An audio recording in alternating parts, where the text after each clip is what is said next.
ሰላም ጤና ይስጥልን ተመልካቾቻችን የአብይ አህመድ አገዛዝ በኦሮሚያና በአማራ ክልል የከፈታቸውን ጦርነቶች ለመቀጠል የሚያስችል የገንዘብ እጥረት እንደገጠመው ተገለጸ። ጦርነቶቹ በዚሁ ከቀጠሉ እንደ ፓርቲም ሆነ እንደ ሀገር ህልውናችን አደጋ ውስጥ ይገባል የሚል ምክክርም እያደረገ እንዳለ ነው ለአንከር ሚዲያ በደረሰ መረጃ ላይ የተመለከተው። በጋምቤላ በኩል ወደ ኢትዮጵያ ምድር የዘለቀ ደቡብ ሱዳን ኃይል ሰንደቅ ዓላማውን የኢትዮጵያን በማውረድ የራሱን መስቀሉም እየተነገረ ነው። ጉዳዩ አነጋጋሪ ሆኗል። የሀገር መከላከያ ሰራዊት ድንበሮችን አይጠብቅም በሚል ሲገለጽ የነበረውን የሚያጠናክር ክስተት ተደርጎም ተወስዷል። ሌሎች ጉዳዮችንም አንስተን እንወያያለን። ለዛሬ ከዘውዱ መንግስቴ ዘውዱ ሾው ጋር አብረን የምንቆይበትን የዛሬውን የአንከር የመረጃ ክፍለ ጊዜ እንድትከታተሉ እንጋብዛለን። መልካም ጊዜ።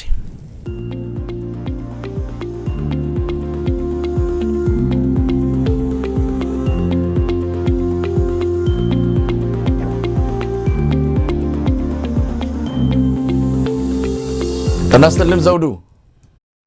ሰላም መሳይ፣ እንዴት አደርክ? እንዴት ሰነበትክ? እንደምን አለ? እንግዲህ ፋሲካንም አልተገናኘንም ዳግመ ትንሳኤንም እንደዚሁ። ስለዚህ ተደራርበው ላለፉት አውደ ዓመቶች እንኳን አደረሰ። እንኳን አብሮ አደረሰን። ላንተም እርግጥ ነው ያው እንግዲህ በየፊናችን ስንሮራጥ መገናኘት አልተቻለም። የሀገራችን ጉዳይ መቼ ረፍት አልሰጣለ፣ በዛ ምክንያት ነው። ቴንኪዩ። እንኳን አብሮ አደረሰ። እንግዲህ ዘውዱ በርከት ያሉ ጉዳዮች አሉ። ዛሬ አዳዲስ ነገሮችን እየሰማን እንገኛለን። ቀደም ሲል በመግቢያ ላይ እንደገለጽኩት አብይ አህመድ አገዛዝ በሁለቱ ጦርነቶች በተለይ በአማራ ክልልና በኦሮሚያ ክልል ለገባባቸው ጦርነቶች መቀጠል እንዳይችል የሚያደርግ የገንዘብ እጥረት ገጥሞታል። ከፍተኛ የሆነ የገንዘብ እጥረት በመግጠሙ ጦርነቱን መቀጠል የመቻሉ ጉዳይ ላይ አጠያቂ እንደሆነ ነው ከውስጥ ያገኘነው መረጃ የሚያመለክተው። እንግዲህ በ6 ወር ውስጥ ነው የ2017 ዓመት በጀቱን የጨረሰው።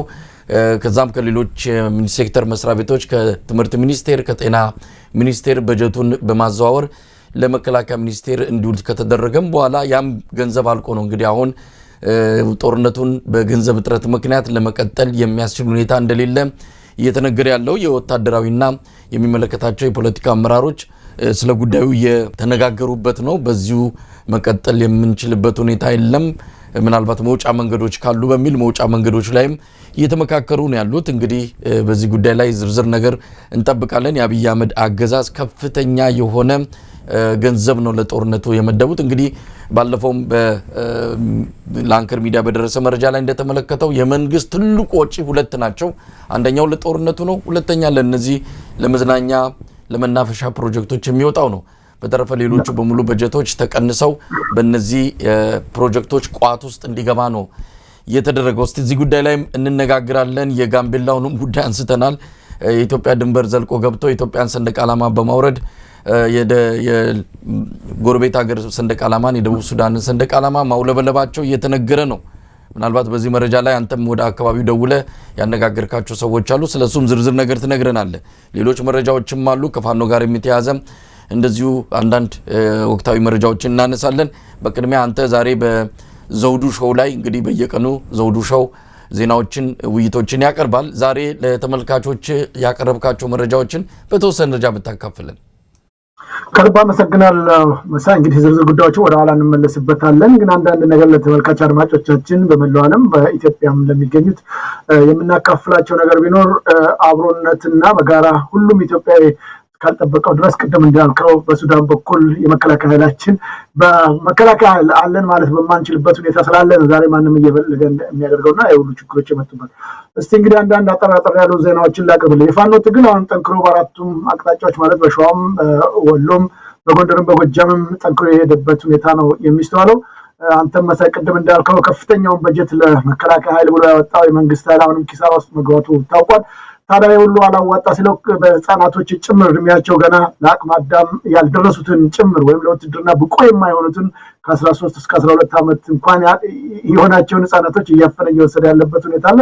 ይህም በተመለከተ በዝርዝር በተለይ በአዳማ ያሉት ኢትዮጵያኖች እናቶች ለቅሷቸውን እያሰሙ ከቢቢሲም ጋር ያደረጉት ቃለ ምልልስና የሰጡት መረጃዎች ያመላክታል። እኛም በሰፊው ሽፋን ሰጥተነዋል ከዚህ ቀደምም በተመለከተና አሁን እንደገና የሁሉ አልበቃ ብሎት በደብረ ማርቆስ ከተማ ውስጥ በሚገርም ሁኔታ የዩኒቨርሲቲ ተማሪዎችን አሁን የሚጨርሱትን ማለት ነው የተቃረቡትና ሌሎችንም በመሰብሰብ ወገኖቻቸውን አደጋ ውስጥ እየከተቱ የሚገኙት ኢትዮጵያኖችን በተለይ በአማራው ክልል ላይ የፋኖ ኃይል የሚባለው ጽንፈኛው ቡድን ነው በሚል ዶክመንተሪ ፊልሞችን በመስራት እሱ ራሱ በድሮን የጨፈጨፋቸው ወገኖቻችንን ቀርጾ ከዛ በኋላ ይህንን ጉዳቱ ላይ ያደረሱት እነሱ ናቸው በሚል በፓወርፖይንት እና እንደዚሁም ደግሞ በቪዲዮ በማሳየት ስለዚህ ይህንን በጋራና በአንድነት ሆናችሁ እስካልተከላከላችሁ ድረስ አደጋ ውስጥ ነው ትምህርታችሁን መቀጠፍ አትችሉም በሚል ቅስቀሳ የተደረገ መሆኑን በትላንትናው ዕለት ይህንን የዩኒቨርሲቲ ተማሪዎችን ሰብስቦ በደብረ ማርቆስ ከተማ ውስጥ ማለት ነው በደብረ ማርቆስ ፖሊስ ቴክኒክ ኮሌጅ ነው የዚህ ዓመት ተመራቂዎችን በተመለከተ እንግዲህ በተለይም መስከረም ሆቴል ሰብስቧቸው ይህንን መመሪያ ሲሰጥና ቪዲዮንና በፓወርፖይንት የተዘጋጁትን ዶክሜንቶች ሲያቀርብላቸው የነበረው ተማሪዎቹ ግን ከዛ ከወጡ በኋላ ምን እየተሰራና እየተደረገ እንዳለን የምናውቀው ነውና እንግዲህ ወታደር ቤት እንኳን ለመግባትና መልሶ ከፋኖ ጋር ለመዋጋት አይደለም ራሱ ይህንን ዶክመንተሪ ፊልም ሰርቶ ለኛ ማሳየቱ ነው የተሞላበት ተግባር ነው በሚል እንዳጣጣሉት መረጃዎቹ እያመላከቱ ነው የሚገኙት። ሌላው መሳይ በዚህ በህወሓት በኩል የተደረገውን በተለይም በጣም በሚሊዮን የሚቆጠሩ ሰዎች የተፈናቀሉበት አንዳንዶችም ወደ ሚሊዮን የሚያስጠጉት አንዳንዶችም በብዙ ሺዎች የሚቆጠሩ ሞቱበት የተባለውን ጦርነት በተመለከተ 18 ከፍተኛ የትግራይ አመራሮችን ጨምሮ እንደዚሁም 64 የጊዜያዊ አስተዳደሩ አመራሮችና ሰራተኞችን በተመለከተ ክስ ተመስርቶባቸዋል። ይህንን በተመለከተ የህግ ባለሙያና ጠበቃ ምሁር አቶ አበራ የሚባሉት ይህን ክስ እንግዲህ መስርተዋል። ውጤታማ ይሆናል አይሆንም የሚለውን ወደፊት የምናየው ጉዳይ ነው። ኢትዮጵያ ውስጥ ፍትህ ያለበት ሁኔታ የለም። ምክንያቱም ዳኞች የከፍተኛ ፍርድ ቤት ዳኞች ጭምር ሳይቀሩ በሶስት ተከታታይ ጊዜያቶች ለምስክርነት እንዲቀርብ የተባለውን ስዩም ተሾመን ማቅረብ ተስኗቸው አሁን በአራተኛው ላይ ካላቀረባችሁ ስራችንን ለቀን እንወጣለን እስከ ማለት የደረሱበት ሁኔታ ለዳኞቹ ራሱ ማለት ነው ከፍተኛ ፍርድ ቤቶቹ አንቀበልም ብለዋል። እንደዚህ አይነት ነገር ፍትህ ተዛብቷል። ስለዚህ የምንሰጣቸው ትእዛዛቸው ገቢራዊ ካልሆነ እኛ እዚህ መቀመጥ ትርጉም የለውም በሚል ምላሽ መስጠታቸውም ተገልጿል። ለአራተኛ ጊዜ ተጨማሪ ትእዛዝ ሰጥቷል። ሌላው የኢንዱስትሪ መንደሮች የሚገኙበት አካባቢ በጠቅላላ ከዚህ ቀደም ከተለያየ በዓለም በሀገርም ውስጥ የሚገኙ ኢንቨስተሮች ኢንቨስት አድርገው ስራዎች እየሰሩ ነበር። አሁን በአብዛኞቹ በጸጥታውና በተለያየ ችግር ምክንያት በውጭ ምንዛሬም ችግር ምክንያት አካባቢያቸውን እየለቁ በመውጣታቸው ብዙዎቹ ከዚህ ቀደም እዛ የሚሰሩት እህት ሴቶች ልጆች አሁን በሴተኛ አዳሪነት መሰማራታቸውን ይህንን በተመለከተ ጉዳዩ የሚመለከተው በኢትዮጵያ ፓርኮች ውስጥ የሚሰሩትም የሚከታተለው የጨርቃጨርቅና ኢንዱስትሪዎች ውስጥ ያለውን ችግር በተመለከተ የሚመለከተው ክፍል አጋልጧል።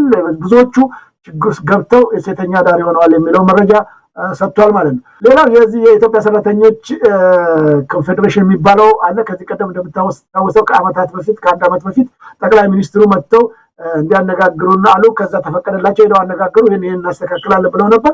ምንም የተፈየደ ነገር ከአንድ ዓመት በላይ አልፎታል። አሁንም በድጋሜ ይኸው የኢትዮጵያ ሰራተኞች ማህበር ኮንፌዴሬሽን ይሰመኩ ማለት ነው ፕሬዚዳንት አቶ ካሳሁን ፎሌ በተጨማሪ የሜዴ በዓልን አስመልክተው በሰጡት መግለጫ ላይ ጠቅላይ ሚኒስትሩ አሁን በድጋሜ እንዲያነጋግሩን የሚል ነገር ማቅረባቸው ተጠቅሟል ማለት ነው። ውጤት ይኖረዋል ወይ? ምንም እንኳንስ ለነሱ ምላሽ ለመስጠት አይደለም ከዓለም ባንክ ወይም ከአይኤምኤፍ እና ወርልድ ባንክ ገንዘብ ከተበደሩ በኋላ እስከ 300% የደሞዝ ጭማሪ እናደርጋለን በሚል በአገሪቱ ለሚገኙ መንግስት ሰራተኞች ምንም የሌለበት ሁኔታ ነው ያለውና ለነሱ አሁን መፍትሄ ይመጣል ብዬ በፍጹም አልገምትም። ሌላው መሳይ እንግዲህ የዚህ የተፈናቃዮችን ጉዳይ በተመለከተ የሰላም ሚኒስትር መያዣ አድርገዋቸዋል የፖለቲካ ሰዎች እኛ ለመመለስ ጥረት ስናደርግ ይህንን ተቀባይነት አላገኘም በሚል ይህንን ወደ 300,000 በ9 ላይ የተተወለ 300,000 ሰዎች ናቸው የተፈናቀሉት። ግን ከ2 ሚሊዮን በላይ ናቸው። ይህንን ማድረግ አልቻልንም ምክንያቱም የፖለቲካ ልዩነቶች በመፈጠሩና ለምሳሌ ብሎ ያነሳው የፕሪቶሪያ ስምምነት ገቢራዊ ባለመሆኑ ምክንያት በትግራይና በፌዴራል መንግስቱ በኩል በተፈጠሩ ችግሮች እስካሁን እየተጉላሉ ነው የሚል ነገር አቅርቧል ማለት ነው። ሌላው ቅድም የጠቀስከው ነው የዚህ የደቡብ ሱዳን ጉዳይ ኢትዮጵያን ድንበር ተሻግረው በጋምቤላ ክልል የኢትዮጵያን ባንዲራ በማውረድ የደቡብ ሱዳንን ባንዲራ መስቀላቸው ተረጋግጧል። እንዳልኩ ይህን በተመለከተ ወደ ስፍራው ደውዬ ለማነጋገር ሞክሬያለሁ። አንተ ስለሱ ታወራለህ። በጣም በሚገርም ሁኔታ በጣም በርካታ አካባቢዎችን ተቆጥረዋል። መሀል ከተማው የጋምቤላ ርዕሰ ከተማ ሆነችው ጋምቤላ ከተማ ጭምር እነሱ አይደሉም ወይ ያሉት የሚል መረጃ ቀብለውናል ማለት ነው። እንግዲህ በርካታ ጉዳዮች አሉ። በተለይ በዚህ በደቡብ አፍሪካ በሚዘገንን ሁኔታ ኢትዮጵያኖች በዛሬው ዕለት ማለት በአሁኑ ሰዓት ልክ እኔ አሁን ወደ አንተ ከመምጣት በፊት ነው መረጃ ያመጣልኝ በደቡብ አፍሪካ ውስጥ ከ40 በላይ ሰዎች ቤት ተዘግተውባቸው አሁን አገኘው ብሎ ፖሊስ ይህንን መግለጫ ሰጥቶበታል። በሚገርም ሁኔታ ኢትዮጵያኖቹ ታፍነው አንድ ቤት ውስጥ ከ40 ያላነሱ ተዘግተውባቸው ከፍተኛ ችግር ውስጥ መሆናቸውና በሩን ከፍቶ ፖሊስ ይገባ በሙሉ ኢትዮጵያኖች መሆናቸውን እዚህ በጆሃንስበርግ ውስጥ የተገኘ መረጃ ሆኖ የደረሰኝ ነው ማለት ነው። እና በየቦታው ኢትዮጵያኖች መከራና ስቃይ በዛባት ምድር ከመሆኗ በዘለለ በውጭም የሚኖሩት እንደዚሁ ስቃ ውስጥ ነው ያለ ነው ማለት ነው። እንግዲህ ወደ ዝርዝሩ እንመለስበታለን። እነዚህን ነው እንግዲህ ለማካፈል ሞከርኩት። ብዙዎች አሉ። እዚሁ ላይ ላቆም ከሰዓታችን አኳያ መሰለኝ። አመሰግናለሁ ዘውዱ። በርካታ መረጃዎችን ነው ያቀበልከን። እንግዲህ አንዳንዶቹ ላይ እንዲሁ አጠራጠር ያለ አስተያየት እንሰጣለን፣ በአንዳንዶቹ ላይ ሰፋ አድርገን የምንመለከተው ይሆናል። ከህወሓት አመራሮችና ወታደራዊ አዛዦች ላይ የቀረበውን ክስ በተመለከተ የተወሰነ ማብራሪያ ለመስጠት ያለው እንግዲህ ጠበቃና የህግ ባለሙያ አበራ ንጉስ ነው ክሱን ያቀረቡት። ጠበቃና የህግ ባለሙያ አበራ ንጉስ የጊዜያዊ አስተዳደሩ የፍትህ ቢሮ ኃላፊ ነበሩ። በዛን ወቅትም እሳቸውም ከግድያ ያመለጡ ናቸው። እንግዲህ በዋናነት ክሱ በሁለት ዓመቱ ጦርነት ወቅት አጠቃላይ ስለደረሰው ጉዳት ሳይሆን በተለይም በጊዜያዊ አስተዳደሩ 64 አመራሮችና ሰራተኞች ላይ የተፈጸመ ግድያ ነው። ግድያውን እንዲፈጸም ያዘዙት 7ቱ የሴንትራል ኮማንድ ፖስት አመራሮች ናቸው። ደብረጽዮን ገብረ ሚካኤል፣ ፈትለወርቅ ገብረ እግዚአብሔር፣ ጌታቸው ረዳ፣ ጌታቸው አሰፋ እንደዚሁም ሌተናል ጀነራል ጻድቃን ገብረትንሳኤ፣ ሌተናል ጀነራል ታደሰ ወረደና መጨረሻም አለም ገብረዋድ እነዚህ ናቸው የሴንትራል ኮማንድ ፖስት ኃላፊ ሆነው ትዕዛዙን የፈጸሙትና ሌሎቹ 11ዱ ደግሞ ወታደራዊ ጀነራሎች ናቸው። እነዚህ ደግሞ ትዕዛዙን በመፈጸምና በማስፈጸም በፖለቲካዊ አመራሮች የተሰጠውን ትዕዛዝ በመፈጸምና በማስፈጸም ነው የተከሰሱት። ሁለት ወንጀሎች ናቸው። አንደኛው በዘር ማጥፋት ወንጀል ሲሆን ሁለተኛው ደግሞ የሰው ልጅ ላይ የሚፈጸም የጦርነት ወንጀል የሚል ነው። በእነዚህ ሁለት ወንጀሎች መጠየቅ አለባቸው ነው። 64 የጊዜያዊ አስተዳደሩን ሰራተኞችና አመራሮች በመግደል ወንጀል ነው እንግዲህ ጠበቃና የህግ ባለሙያ አበራ ንጉስ ለፌዴራል ፖሊስ የወንጀል ምርመራ የክስ ጥቆማ የሰጡት። ቀደም ሲል አንተ እንዳልከው ህግ በሌለበት ህግ በማይከበርበት የህግ የበላይነት በተጣሰባት ሀገረ ኢትዮጵያ እንኳን እንዲህ አይነት ነገር ቀላሉንም ነገር ማስፈጸም የተቻለበት ሁኔታ የለም። ቀደም ሲል የጠቀስከው የአክቲቪስት ስዩም ተሾመ ጉዳይም ከዚህ አንጻር የሚታይ ነው።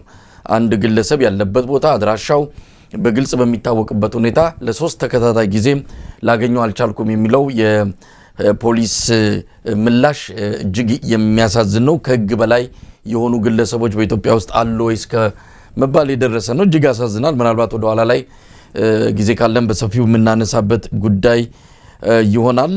ሌላው ከኢንዱስትሪ ፓርኮች ውስጥ የሚሰሩ ሴቶቻችን ገንዘቡ ስለማይበቃቸው የሚከፈላቸው ገንዘብ እጅግ አነስተኛ ከመሆኑ የተነሳ ካለው የኑሮ ውድነትን በመነሳት ቀን ቀን ስራቸው ላይ ይውላሉ፣ ማታ ማታ የሴተኛ ዳሪነት ስራ ይሰራሉ የሚል ሪፖርት ነው የወጣው። እንግዲህ ሸገር ኤፍኤም እንደዘገበው ከሆነ ይሄ በጣም ከባድ አደጋ አገሪቷ ላይ መምጣቱን የሚያመላክት ነው። በእርግጥ በሴተኛ ዳሪዎቹ በእነዚህ ብቻ ተገለጸ እንጂ በመላው ኢትዮጵያ የመንግስት ሰራተኞች የሚከፈላቸው ደሞዝ በቂ ስላልሆነ ሌላው ቀርቶ የዩኒቨርሲቲ መምህራን አጠቃላይ መምህራንም ጭምር ወደ ጉልበት ስራ እንደገቡ ከፍተኛ የሆነ የኑሮ ውድነቱን መቋቋም እንደተሳናቸው ሪፖርቶች እየወጡ ነው። የአብይ አህመድ አገዛዝ በተቃራኒው የኢትዮጵያ ህዝብ ደልቶታል። ለውጥ እያየ ነው። ብዙ ለውጦችን አይተናል። በዚህ በማክሮ ኢኮኖሚ ማሻሻያ የህዝቡን የኑሮ ሁኔታ አሻሽለናል የሚሉ ሪፖርቶችን ነው እያቀረበ ያለው። ከዛ ባሻገርም በተከታታይ ባለፉት 2-3 ሳምንታት አብይ አህመድ ያስመረቃቸው ሁሉም ፕሮጀክቶች በሙሉ የመናፈሻ ፕሮጀክቶች መሆናቸውን ስንመለከት አንድም የሰውን ህይወት የሚቀይር አንድም የኢትዮጵያን ኢኮኖሚ ላይ ጠብ የሚል ነገር የሚያስገኝ ፕሮጀክቶች ሲመርቅ አላየንም። መናፈሻዎች፣ ፓርኮች፣ የኳስ መጫወቻዎች፣ የህፃናት መጫወቻዎች፣ ፏፏቴዎችን ሲመርቅ ነው ያየነውና የኢትዮጵያ ነገር እጅግ አስገራሚ ነው። ለሚሰማውም ለሚያየውም የሚያስገርም ሆኖ ነው የታየን። ለማንኛውም ዘውዱ ዛሬ ሜይ 1 ነው። ሜይ ዴይ የዓለም የሰራተኞች ቀን። ለመላው የዓለም የሰራተኞች እንኳን ለዚህ ቀን አደረሳችሁ እንላለን። በኢትዮጵያ ያለውን ወቅታዊ ሁኔታ በተመለከተ የኢትዮጵያ ሰራተኞች ማህበራት ኮንፌዴሬሽን መግለጫ አውጥቷል። በእውነት ለመናገር ይሄ ጥርስ የሌለው ማህበር የኢትዮጵያ ሰራተኞችን በከፍተኛ ሁኔታ ነው እየበደለ ያለው። ወይ አንደኛውን አልቻልንም ብለው ቦታው መልቀቅ ሲገባቸው ነገር ግን አብይ አህመድን እየተለማመጡ ስርስሩ ትንንሽ ነገር እየጠየቁ ለዛ መልስ እንኳን እየተሰጣቸው አይደለም። በዛ ሰራተኛውን አፉን አዘግተው እንዳይናገር አድርገው ያሉ የኮንፌዴሬሽን ማህበራት አመራሮች በእውነት ሊወቀሱና ሊጠየቁ የሚገባ ይመስለኛል። ዘውዱ በአሁን ሰዓት የሰራተኛው ንቅናቄ መታየት ነበረበት። በየቦታው ሰላማዊ የሆነ አድማስ ከስራ ከማቆም አንስቶ ሌሎች ሰላማዊ የሆኑ የእምቢተኝነት እርምጃዎች መወሰድ ነበረባቸው። ይህንን ማስተባበር የሚገባው የኢትዮጵያ ሰራተኞች ማህበራት ኮንፌዴሬሽን መሆን ሲገባው እሱ ትንንሽ ጠብ የምትል ነገር እሷም የለችም። አሁን የደሞዝ ጭማሪን በተመለከተ በተደጋጋሚ ምንም የሚታይ ለሰራተኛው ለውጥ ኑሮውን የሚቋቋሙበት አይደለም። በነበረው እንኳን የሚቀጥልበት ሁኔታ የለም። ይህንን መልስ እንዲገኝ ጫና መፍጠር ያለበት የኢትዮጵያ ሰራተኞች ማህበራት ኮንፌዴሬሽን እንዲሁ እንደ የሰራተኛውን ጥያቄ እንዲዳፈን በማድረግ ከአገዛዞቹ ከነ አብይ ባልተናነሰ ትልቅ ተጽዕኖ የፈጠረ መሆኑን እዚህ ላይ አስምሮ ማንሳት መግለጽ የሚያስፈልግ እንደሆነ ነው ማምነውና ምናልባት ከዚህ ጋር የተያዘ መረጃም ካለ ልታካፍለን ትችላለህ። የሰራተኛ ማህበራት ኮንፌዴሬሽን መንቃት አለባቸው። ከፈሩ ከቦታው ዞር ማለት ይገባቸዋል ነው እንግዲህ ከብዙዎች ሰራተኞች የሚመጣልንም ጥቆማ ይህ ነው። ከማን ጋር ተባብረን ከማን ጋር አንድ ላይ ሆነን ድምጻችንን እናሰማ፣ ድምጻችን ታፈነ ብለው ሰራተኛው በየቤቱ እያርጎመጎመን ያለው ይህንን አውጥቶ የሚገልጽ ማህበር ያስፈልጋል። ዘውዱ የኢትዮጵያ ታሪክ ይሄ መጀመሪያው አይደለም እኮ ሰራተኞች በማመጽ ለመብታቸው ለነጻነታቸው መታገል የቆየ ነው። እንደውም በጣም ያኔ ደርግ ጨካኝ በሆነበት እና አደገኛ ነው በሚባልበት ጊዜ ጭምር ሳይቀር የሰራተኛ ማህበራት ኮንፌዴሬሽኖች ወይም ሰራተኛ ማህበሩ ትልቅ ስራ ይሰራ ነበር። ትልቅ ጫና በመንግስትም ላይ ይፈጥር ነበር። በህወሓትም ጊዜ እንደዛው ብዙ ተቃውሞችን ያቀርቡ ነበር፣ መብታቸውንም ያስከብሩ ነበር። የማህበራቶች መኖር እኮ አንዱ ትርጓሜ ይሄ ነው። አሁን ይሄ ፕሬዚዳንቱ አቶ ካሳሁን ፎሌን ጨምሮ ሌሎቹም እዚህ የተቀመጡት ምን ሊሰሩ ነው? አሁን 1 ዓመት ከ6 ወር ነው። ከዚህ ቀደም ጥያቄያቸውን ሲያቀርቡ ጠቅላይ ሚኒስትሩ ጋር ገብተናል፣ ይህንን መፍትሄ እንሰጣለን። እሱ ካላው መጀመሪያ የተለያየ ጥያቄ ያቀረቡ ምንም ማለት በሚሊዮን የሚቆጠር ማህበር አባል ነው ያለው። በሚሊዮን በጣም ያሳዝናል። ይሄ ሁሉ ሰው የያዘ ማህበር ቢያንስ ተቃውሞውን እንኳን የሚገልጽበት መንገድ እንዴት ይታል? ለአንድ ቀን እንኳን ስራ እናቁም ብሎ እንዴት መግለጫ መስጠት ያቅተዋል? እና አብይ ከመጣ በጣም በሚደንቅ ሁኔታ ብዙ ማህበራትም ይሁኑ ፖለቲካ ፓርቲዎች በተጨማሪም የተለያዩ ማህበራት ጸጥ ረጭ ያሉበት ነው። ምን እንዳደነዘዛቸው ወይም ምን ዝም እንዳሰኛቸው እኔ በጣም ነው የሚገርም። የብዙዎቹም ጥያቄ ሁሉም ምን ነካው ይላል። ምን ነካው የሚል ነው እንጂ ከዛ ውጪ ወደ ገቢር ወደ ተግባር ይሄድ የለም። ለመጀመሪያ ጊዜ እንግዲህ ፋኖ ነው ዞርበል ብሎ አብይን የተከላከለው። አሁን እንደምታየው በኋላ የምናነሳው ጉዳይ ነው። ያሰራቸውን ሁሉ አሁን የሶማሌን ክልል ፕሬዝዳንት ሁሉ ሌሎቹንም እንደ ጌታቸውን ሁሉ ተመልከተው እስቲ እኮ በጣም በሚገርም ሁኔታ እነ ጌታቸው ረዳ አሁን እንደዛ አብይን ሲያጠለጥል የነበረ እሱ ጋር መጥቶ ቁጭ ብሎ ለመስራት እንዴት ሞራል ይኖረዋል? አንድ ሰው እንዴት ሞራል ነው? የመቀሌ ዩኒቨርሲቲ ፕሬዝዳንት አይታ እንዴት ነው ከብርሃኑ ነጋ ጋር እንደዛ ሲባባሉ የነበሩት እንዴት አማካሪ የሆነ እዛ ቁጭ ትላለ? እና አይ ዶንት ኖ ምን እንደተፈጠረ ባላቅም ሰው ዝምታን እና ፍርሃት ውስጥ የገባበት ዘመን አዲስ አበባን የምታክል ትልቅ ከተማ ታሪካዊ ቦታ ፍርስርሷን እያወጡ እንደፈለጉ ሲያደርጉ ቁጭ ያሉ። ቅድም አንተም እንዳልከው የሚሰራላቸው ደግሞ የልጆች መጫወቻ ፏፏቴ ምናምን የማይረባ እዚህ ግባ የሚባል ለህብረተሰቡ ጣብ የሚል አሁን እኮ የሚሰሩት ነገሮች በሙሉ ፓርክም በለው ምንም በላቸው። አሁን ፓርኮች ብዙ ሪዞርቶች ሰራ። ሪዞርት ማን ነው እየተጠቀመበት ያለው? ለኢትዮጵያ አየር መንገድ ሰጠው። ኢትዮጵያ አየር መንገድ ምን ያደርገው? እና እንዲህ አይነት የገንዘብ ፈሰስ የወጣባቸው በጣም በሚሊዮን ገንዘብ የወጣባቸው ቦታዎች ዛሬ ባዶ ሆኗል። የዝንብ ወሯቸዋል ማለት እንችላለን። ምንም እየሰራ አትክልቶቹን የምታየው በዓለም ከፍተኛው ምናምን ሰርተናል አለ ወደ 80-90% ደርቋል። የለም። ስለዚህ ሁልጊዜ የሚሰራቸው ስራዎች ለህዝብ የሚጠቅምና የሚያገለግላል። ይሄ የሰራተኛ ኮንፌዴሬሽን ካሳሁን ፎሌ የሚባሉት ምን እየሰሩ ነው የሚለው አሁንም አጠያቂ ጉዳይ ነው። መልሰውን ጠቅላይ ሚኒስትሩ ያግኙን የሚል ነገር ማንሳቱ ምን አብይ ምን ሊሰራላቸው ነው? ምን ሊያደርግላቸው ነው? ምን ሊፈጽምላቸው ነው? ከዛ ይልቅ መብታቸውን ማስከበር ያላቸው እነሱ ራሳቸው ነው። እንዳልኩ በአንድ ቀን እንኳን በመላው የዚህ ፌዴሬሽን ስር ያሉ ማህበራቶች ወይም ሰራተኞች ስራ እንዲያቆሙ እንኳን ትእዛዝ ለመስጠት አይፈልጉም። ዛሬም አብይ 1 ዓመት ከ6 ወር በላይ እንኳን መፍትሄ ያልተሰጣቸው ሰዎች ዛሬ ከዓመት ከ6 ወር በኋላ አብይን ይፈልጋሉ። እንደኔ አሁንም ለለውጥ ካልተነሱ መብታቸውን ማስከበር ካልቻሉ እነሱ ራሳቸው ሺህ ሚሊዮን ጊዜ አብይ ጋር ቢመላለሱ መፍትሄ ያገኛሉ ብዬ አልጠብቅም። ዘውዱ እዚህ ላይ አንድ ነገር ማየት ያለብህ ሰልፍ ለማድረግ አንድ ወቅት ላይ አስቦ ነበር አብይ አህመድ። እንግዲህ እንኳን ሰልፍ አይደለም ትንሽ ሰዎች ስብስብ ካሉ የሚደነብር አገዛዝ ነውና ይህንን ሰልፍ ለማስቆም ጠራቸውና የሆነ ነገር ነገራቸው። ከዛ ሰልፍ ለማድረግ ያሰቡትንም አቆሙ። ሰልፍ የሚያደርጉት እኮ በሜይ ዴይ ላይ ነው። ልክ እንደ ዛሬው ቀን በዋለበት ጊዜ ላይ ሰልፍ ለማድረግ ፈልገው ነበር። ሰልፍ የሚያደርጉት ሰላማዊ የሆነ የሰራተኛውን መሰረታዊ ጥያቄ ለመጠየቅ ነው።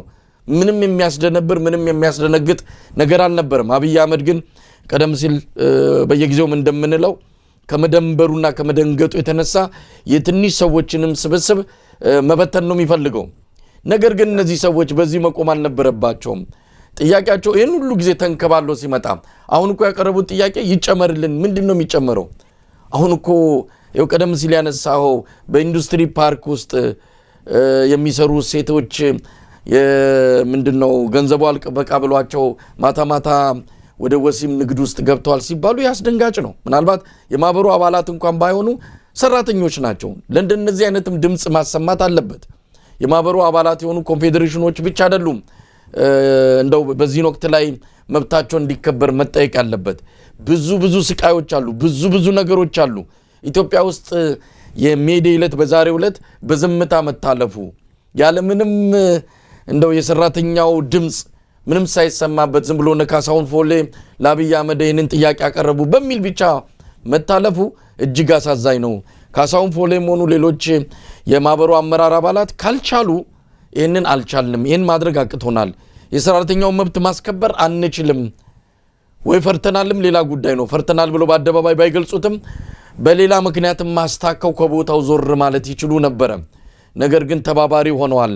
የሰራተኛው ድምጽ እንዲታፈን መብቱን ወጥቶ እንዳይጠይቅ በአብይ አህመድ የሽንገላ ቃላቶች ተታለው ወይም ደግሞ ሆን ብለውም ሊሆን ይችላል እንደዚህ ተብሏል በትዕግስት እንጠብቅ እያሉ ጊዜ ወስዶ ዛሬ ሰራተኛው በከፍተኛ የሆነ የኑሮ ውድነትና የመብት ረገጣ ውስጥ እንደሚገኝ ብዙ ሪፖርቶችን እያየን ነውና እውነት ለመናገር ተጠያቂ ናቸው እነዚህ ሰዎች። እነ ካሳውን ፎሌ በዚህ ጉዳይ ላይ ሊጠየቁ ይገባቸዋል የሚለውን ነገር በደንብ መልእክቱ እንዲደርሳቸው ማድረግ ያስፈልጋል። እንዳልከው ሰልፍ መውጣት ያቅታቸው ቅድም እንዳልኩት ነው እኮ ቢያንስ 2-3 ቀን ተው ለአንድ ቀን እንኳን ስራ ለምን ማቆም አይችል? በቃ አቁም፣ በየቤታችሁ አደጋ እንዳይደርስባቸው የዚህ የፌዴሬሽኑ አባል የሆናችሁ ተቋማት ድርጅቶች ምናምን ስራ እንዳትሄዱ በቃ ቤታቸው ቁጭ ማለት ምንድነው ሊመጣ የሚችለው? ግን ይሄን መናገር አልቻሉም። ስለዚህ ከበስተጀርባ ምን አለ ወይ አብይ አሁንንም አብይ እኮ የምታውቀው ነው መሰለኝ ስደቡኝ ይላል እኮ ስደቡኝ፣ ስራችሁን ስሩ፣ ግን ስለላ በዛው ስግቡና እንደዚህ ያርጉ የሚል አካል እኮ እኔ እሱን እየሰደቡ ብዙ ሚዲያዎች አሁን የምታያቸው ነው እኮ አብይ አህመድ እንደዚህ ነው ምናምን ይሏል። ግን በተመሳሳይ ደግሞ የፋኖን ትግል ለማደናቀፍ ደግሞ ትኩረት ሰጥተው የሚሰሩ አሉ በጣም ብዙ እና እሱ ራሱ ከዚህ ፌዴሬሽኑ ካሳውን ፎሌ ጋር ዛሬ ጭቅጭቅ እንዳይመጣብህ ጠቅላይ ሚኒስትሩን እንዲያነጋግሩ እንጠይቃለን ብለህ አሳውቅና ንግግር አድርግም ሊለው ይችላል። እሱ ኦፊስ የሰውየው ስራ የታወቀ ነውና ስለዚህ እንዳልከው መሳይ እነዚህ ሰዎች ከቻሉ ኃላፊነታቸውን ወስደው የተጣለባቸውን አደራና የህዝቡን የመረጣቸውን ህዝብ ተግባራዊ ስራ መስራት አለባቸው። ጥያቄውን መፈጸም አለባቸው። ካልቻሉ ደግሞ ጥሎ መውጣት አለባቸው። እናዝናለን፣ ከአቅማችን በላይ ነው፣ እናንተ መምራት አልቻልንም፣ ችግሮቻችንን መፍታት አልቻልንም ብለው መግለጽ አለባቸው። እዛ ቁጭ ብለው ወይ መፍትሄ ያመጡ ወይ ምን 1 ዓመት ከ6 ወር አብረው ጠቅላይ ሚኒስትሩ ጋር ካወሩ በኋላ መፍትሄ ካላገኙ አሁን ምን ሊያመጡ ነው? እና ቀደም ደግሞ ያልካቸው እህቶቻችን ሴተኛ ዳሬ አባልም ሊሆኑ ይችላሉ እኮ። ምክንያቱም አንዱ እንደዚህ አይነት በየፋብሪካው በየኢንዱስትሪው በየተለያየ ቦታ የሚሰሩትን የሚያካትት ነው የፌዴሬሽን ዋናው ስራ ነው። ፐርሰናል ግለሰቦች እንኳን ባይሆኑ ይህን ጉዳይ መከታተል ኃላፊነትና ድርሻም አለበት። ግን ማድረግ አልቻለም። በጣም ያሳዝናል። ግን አሁንም እኛ እንደ ሚዲያ መረጃውን ዓለም እንዲያውቀው ሌሎችም እንዲያውቁት የሚመለከታቸው ክፍሎችን በዚህ ጉዳይ ላይ ትኩረት እንዲያደርጉ ግፊታችን ይቀጥላል። ዘውዱ እንግዲህ ቀደም ሲል ወደ መነሻችን ወዳደረግነው የዕለቱ ዋና ጉዳይ እንመጣለን። የአብይ አህመድ አገዛዝ በአማራና በኦሮሚያ ክልል የጀመራቸውን ጦርነቶች መቀጠል የማያስችለው የገንዘብ እጥረት እንደገጠመው ነው የሰማነው። የገንዘብ እጥረቱ ተንከባሎ የመጣ ነው። በበጀት ከተለያዩ ቦታዎችም በመውሰድ ክፍተቱን ለመሙላት ሞከረ። ያም ገንዘብ አለቀ። አሁን በገንዘብና ኢኮኖሚ ልማት ሚኒስቴር በኩል የወጣው ሪፖርት እንደሚያመለክተው 2 የበጀት ዓመት 2 ወር እየቀረው የአገሪቱ ካዝና ባዶ ኦና ቀርቷል ምንም ነገር የለም ስለዚህ ያለው ድል ምንድነው ጦርነቱን በዚሁ ከቀጠልን ወይ እንደ በቅድሚያ እንደ ፓርቲ ሉናችን አደጋ ላይ ወድቃል በኋላም ደግሞ እንደ ሀገር ከፍተኛ ችግር ውስጥ እንገባለን ነው ሀገሪቱ በርግጥ ችግር ውስጥ ከገባች ቆይታለች ሰንብታለች ቀውስ ውስጥ ነው ያለችው 4 ኪሎ አካባቢ ዳቦ ስለማይጎድል 4 ኪሎ አካባቢ ጥይት ስለማይጮህ እንጂ በመላ ሀገሪቱ ያለው ሁኔታ ከቀውስ ጋር የተያያዘ ሆኖ እየተገለጸ ይገኛል ለማንኛውም ጦርነቱን መቀጠል አልችልም በገንዘብ እጥረት ስለዚህ ያለን አማራጭ ጦርነቶቹን መውጫ መንገዶችን ፈልግላቸው የሚል ሐሳብ ላይ ያተኮረ ውይይት ያደረጉ ነው አንዳንድ ወገኖችን ስልክ እየደወሉ ከወዲሁ መገናኘት ጀምረዋል ምናልባት በፋኖችም ይሁን በኦሮሞ ነጻነት ሰራዊት ላይ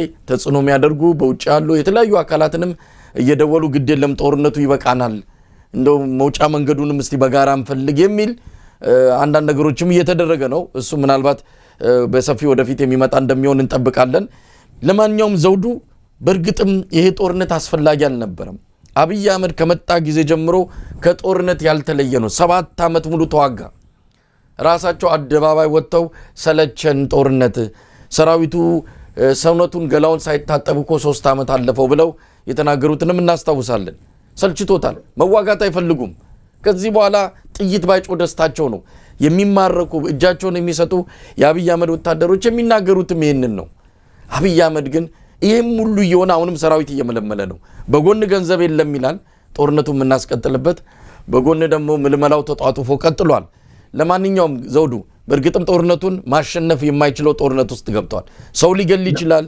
በድሮን ሰላማዊ ዘቦች ሊጨፈጨፍ ይችላል ጦርነቱን ግን አያሸንፈውም የህዝብ ጦርነት ስለሆነ ህዝብ ለህልውናው እየተዋጋ ያለ ስለሆነ ስለዚህ በጊዜ መውጫ መንገዱን መፈለግ ያለባቸው እነሱ ናቸው እጃቸውን እግራቸውን ሰብስበው ገብተውበታል እንደገቡበት መውጣት ያለባቸው እነሱ ናቸው እንግዲህ የበጀት አመቱን የ2017 ለመከላከያ የተበጀተው ከየትኛውም ሴክተር መስሪያ ቤት የበለጠ ነው 8% የሀገሪቱን ጂዲፒ ነው ለመከላከያ የተበጀተው ከትምህርትም ከጤናም ከሁሉም ተወስዶ በጀቱን መከላከያ ሚኒስቴር ለጦርነት አውሎታል ያን ብቻም አይደለም ከዓለም አቀፉ የገንዘብ ድርጅት IMF የተገኘውን ገንዘብ በተለያዩ መንገዶች ወደ ጦርነት ውስጥ እንዲገባ ተደርጓል ያም ገንዘብ አልቋል የIMF ሰሞኑንም ሪፖርት ይፈልጋል ገንዘቡን በተመለከተ አፈጻጸሙን ያንን ምን አይነት ሪፖርት እናቅርብ የሚል ነገር ላይም ተዋይተዋል እነሱ ህንጻና መናፈሻ ሲያዩ ገንዘቡ ያዋለበትን ቦታ ስለሚያውቁ ህንጻና መናፈሻውን እናሳያቸዋለን የሚል ሐሳብ አብይ አህመድ አካባቢ እንዳለም ሰምተናል ለማንኛውም ጦርነቱን መቀጠል አልችልም ብሏል እንዴት ሊወጣው ነው መውጫስ መንገድ አለው ወይ አንደኛ ከዚህ ከIMF ወርልድ ባንክም የወሰዳቸውን ገንዘቦች በተመለከተ ሪፖርቱን እንዴት ያቀርባል አላውቅም ቀደም ሲልም በተለይም IMF ገንዘቡን እንዳይሰጥ በውጭ የሚገኙ ኢትዮጵያን የተለያዩ ማህበራቶች ፓክን ጨምሮ ሰፊ መረጃ እንደሰጧቸው እናስታውሳለን ይሄንንም በሰፊው አንተም እኔም ሁላችንም የዘገብነው እንደነበረ አይዘነጋም ይሁን እንጂ IMF የራሱ ዓላማ ስለነበረው የኢትዮጵያ ንግድ ባንክ የኢትዮጵያ ባንኮችን ብሔራዊ ባንክንም ጨምሮ ትዕዛዝ የሰጠበትን ዶላራችን እንዴት ወድቆ ዛሬ ነገ በጆርያ ተሸክመን የኢትዮጵያን ብር እንድንሄድ ያደረገበት እጁን እየቆለመመ የሰጣቸው ውሳኔዎች የምናስታውሳቸው ናቸው በጣም በሚገርም ሁኔታ መሰጠት የለበትም ተብሎ ነበር ዓላማ ስላለው ነው አሁን ያንን ገንዘብ በቀጥታ ወስዶ ያንን ገንዘብ ቅድም እንዳልኩት እንደወሰደ የመጀመሪያው ነገር የሰራተኞችን ደሞዝ እናሻሽላለን የተለያዩ ተቋማትን እንገነባለን ለልማት የሚሆኑ ለሰራተኛው የሚሆኑ የሚል ነበር ሐሳቡ የቀረበው ግን አሁን ምንም እንኳንም አይደለም ገንዘብ ጨምራለሁ ያለውን አልቻለም ሌሎች በዚህ በመሰረታዊ ልማት አውታሮች ላይ የሚገኙ እንቅስቃሴዎች የለም ምንም የለም ይሄ የምናያቸው ብልጭልጭ ነገሮች ቅድም እንዳልነው ካዛንቺስ ላይ ሰራቸው ስራዎች ፒያሳ ላይ ምናምን የሚያበረቀርቁ ለራሱ የሚያምር ያው እንግዲህ ከእምነት አኳያ ስፖርት ፓርቲ የሚባለው የእምነት ተቋም ነው ብለውታል ብዙዎቹም በተለይም እዚህ የፕሮቴስታንት እምነት ፓስተሮች ጭምር በዘውዱ ሾው ሚዲያ ያቀርባቸው ነበር የሰጡት ይሄ የሱ እምነት ነው አንደኛ ፕሮቴስታንት የሚያለው ነው ግን የነሱ እምነት ደግሞ የብልጽግና የሚባለው እምነት አንዱ ቆሻሻን መጥላት ነው ሁሉ ነገር ንጹህ ነው ራበኛ አትልም ምንም አትልም ችግር ማውራት የለብም የሚል ነው ስለዚህ ያንን ነው እየሰራ ያለው ሰውየው ምን ያቀርባል አናቅም ቀጥሎ በሪፖርቱ ላይ ዞሮ ወደ ዋናው እንትናችን ስንመጣ አብይ ይህን ጦርነት የማሸነፍ አቅም የለውም። እንግዲህ ምን ሊሆን ይችላል ለምትለው አሁንም ያለው አንድ አማራጭ ነው፣ ስልጣኑን ለኢትዮጵያ ሕዝብ ማስረከብ ብቻ። ከዚህ ውጪ የኢትዮጵያ ሕዝብ በግራም በቀኝም ከኋላም ከፊቱም መሮታል። አብይ እየሰራ እንዴት ሰው አንድ ዓመት ጋፕ ሳይኖረው 7 ዓመት ይደፍናል በጦርነት ውስጥ? አንድ ዓመት እንኳን የኢትዮጵያ እንትና ማነው በደርግ ጊዜ 17 ዓመት ውጊያ በነበረበት ሰዓት እኮ የሰራቸው ኢንዱስትሪዎች የሰራቸው ፋብሪካዎች ዛሬ የምናያቸው የአዋሳ ጨርቃጨርቅ ምናምን ጨርቃጨርቅ ፋብሪካ፣ ባህር ዳር ኮምቦልቻ፣ የዚህ ያን በጣም የአርባ ምንጭ ፋብሪካ ኢንዱስትሪዎች በሙሉ የጦር መሳሪያ ጭምር ሳይቀር ዛሬ አብይ ክዶን መሳሪያ ጦር መሳሪያ ጋፋት ኢንጂነሪንግን ጭምር ሳይቀር እንደዚህ ሰርተናል። የጥይት ፋብሪካ በጃንሆይ ጊዜ ተቋቋመ፣ ለሽያጭ አቅርበናል የሚል ሰውዬ፣ የውሸት ዘገባ የሚሰራ ሰውዬ። ስለዚህ ያ ሁሉ እንኳን ጦርነት እያለ የስንት ሰዎች የስራ ዕድል እንደነበራቸው እንደምታውቀው የዩኒቨርሲቲ ተማሪዎች ጭምር ሳይቀሩ ከዩኒቨርሲቲ ሲወጡ ስራ በቀጥታ የሚያገኙበት ምንም አይነት ለዩኒቨርሲቲ ክፍያ የማይፈጽሙበት ይህ ሁሉ የሰራ ነበር በዛ ጦርነት ወቅት። ይሄ ደግሞ ከመጣ ጀምሮ አንዲት አንደበቱም ተናግሯል። እኛ ዩኒቨርሲቲዎችን ለመገንባት ልማት ለመገንባት አይደለም እና በቃና እኮ የትምህርት ተቋም የጤና ተቋም ምናምን አንገነባም ብሎ ተናግሯል። እንደውም ያሉትን ፕሮጀክቶች አጥፈን ለጦርነት ማድረግ እንችላለን፣ አቅም ችግር የለብንም ብሎ ነበር። ያለውን ገቢራ አድርጎታል። ስለዚህ ትግሉ አሁን የህዝብ ትግል ነው፣ የነፃነት ትግል ነው። የአንድ ወይም የሆነ ምናምን ልክ እንደ ህወሓት የተወሰኑ ግሩፖች ሄደው የሚዋጉት ወይም ደግሞ ያን ሻዕቢያ ሄዶ ለብቻው ተዋግቶ 30 ዓመት እንደፈጀበት ወይም 17 ዓመት እንደፈጀበት አይደለም። ህዝቡ በሙሉ ነቅሎ ወጥቷል። ሌላ አካል አይደለም የሚረዳቸው። ኮንፋኖን ብታይ በራሱ በከተማ ውስጥ በሚኖርበት ቀበሌው ሆኖ ነው እየተፋለመ የሚገኘው። በማንም ሌላ ሶስተኛ አካል ምንም አይነት እርዳታም ሳይደረግለት ሌሎች ሀገሮች ሻዕቢያንም ብትለው ህወሓትንም ብትለው በጣም ከፍተኛ እርዳታ በተለያዩ አገራቶች እየተደረገላቸው ነው። የተቀመጡትም በሌላው ሀገር ውስጥ ሆነው ነው ይህንን ሁሉ ትጥቅ እያመጡ ሲዋጉ የነበሩት። ይሄ እኮ በህዝቡ እገዛ በሚያደርጋቸው ትግሉ ላይ እየማረከ ከራሱ ላይ እየወሰደ ነው። ዛሬ የተደራጀ ከፍተኛ ኃይል ያለው ልዩ ኮማንዶዎች ጭምር ሳይቀሩ እያሰለጠነ ወደዚህ ውስጥ ይገባል። በኢትዮጵያ ብቸኛው የፈንጅ አምካኝ እንደምታውቀው ኮሎኔል አበራ ከዚህ ቀደም አንተም ሁላችንም አነጋግረናቸዋል። ለሀገሪቱ ከፍተኛ ወጪ ወጥቶባቸው በሀገርም በውጭም የሰለጠኑትን ጭምር ተጽዕኖ በማንነታቸው በመፈጠረው አማራ ነው በሚል ጥለው ዛሬ ፋኖ ውስጥ ገብተው ጎንደር ላይ እያደረጉ ያለው ተጋድሎ የምታየው ነው። ትላልቅ ቪአይፒ ኮማንዶች ጭምር ሳይቀር ገብተው ትላልቅ ሰዎች ኮማንዶች በውጭም በሀገርም የሰለጠኑት ገብተው ፋኖ ጋር እየተቀላቀሉ። ስለዚህ በዚህ ሁኔታ እየተደረገ ያለ ትግል ነው፣ በምንም የሚቋጭ አይደለም። አብይ አህመድ ያለው አማራጭ አንድ ነው፣ እሱም ስልጣኑን ለህዝብ ማስረክብ። ከዚህ ውጪ በምንም ተአምር ሌላ አማራጭ የለም። እንደተባለው ገንዘብ አሁን አልቃለች። ቀጥሎ ወዴት ይሄዳል የምናውቀው ነገር የለም። የተለያየ አገራትን ልመና አድርጓል። ማንም በዕዳ ላይ ዕዳ ነው። የኛ ልጆች ከፍለው የማይችሉት ዕዳ ውስጥ ዘፍቆናል። ቢሆንም ግን ከዚህ በኋላ ለሱ ተጨማሪ ብር የሚሰጥ አካል ይኖራል ብዬ አልገምትም።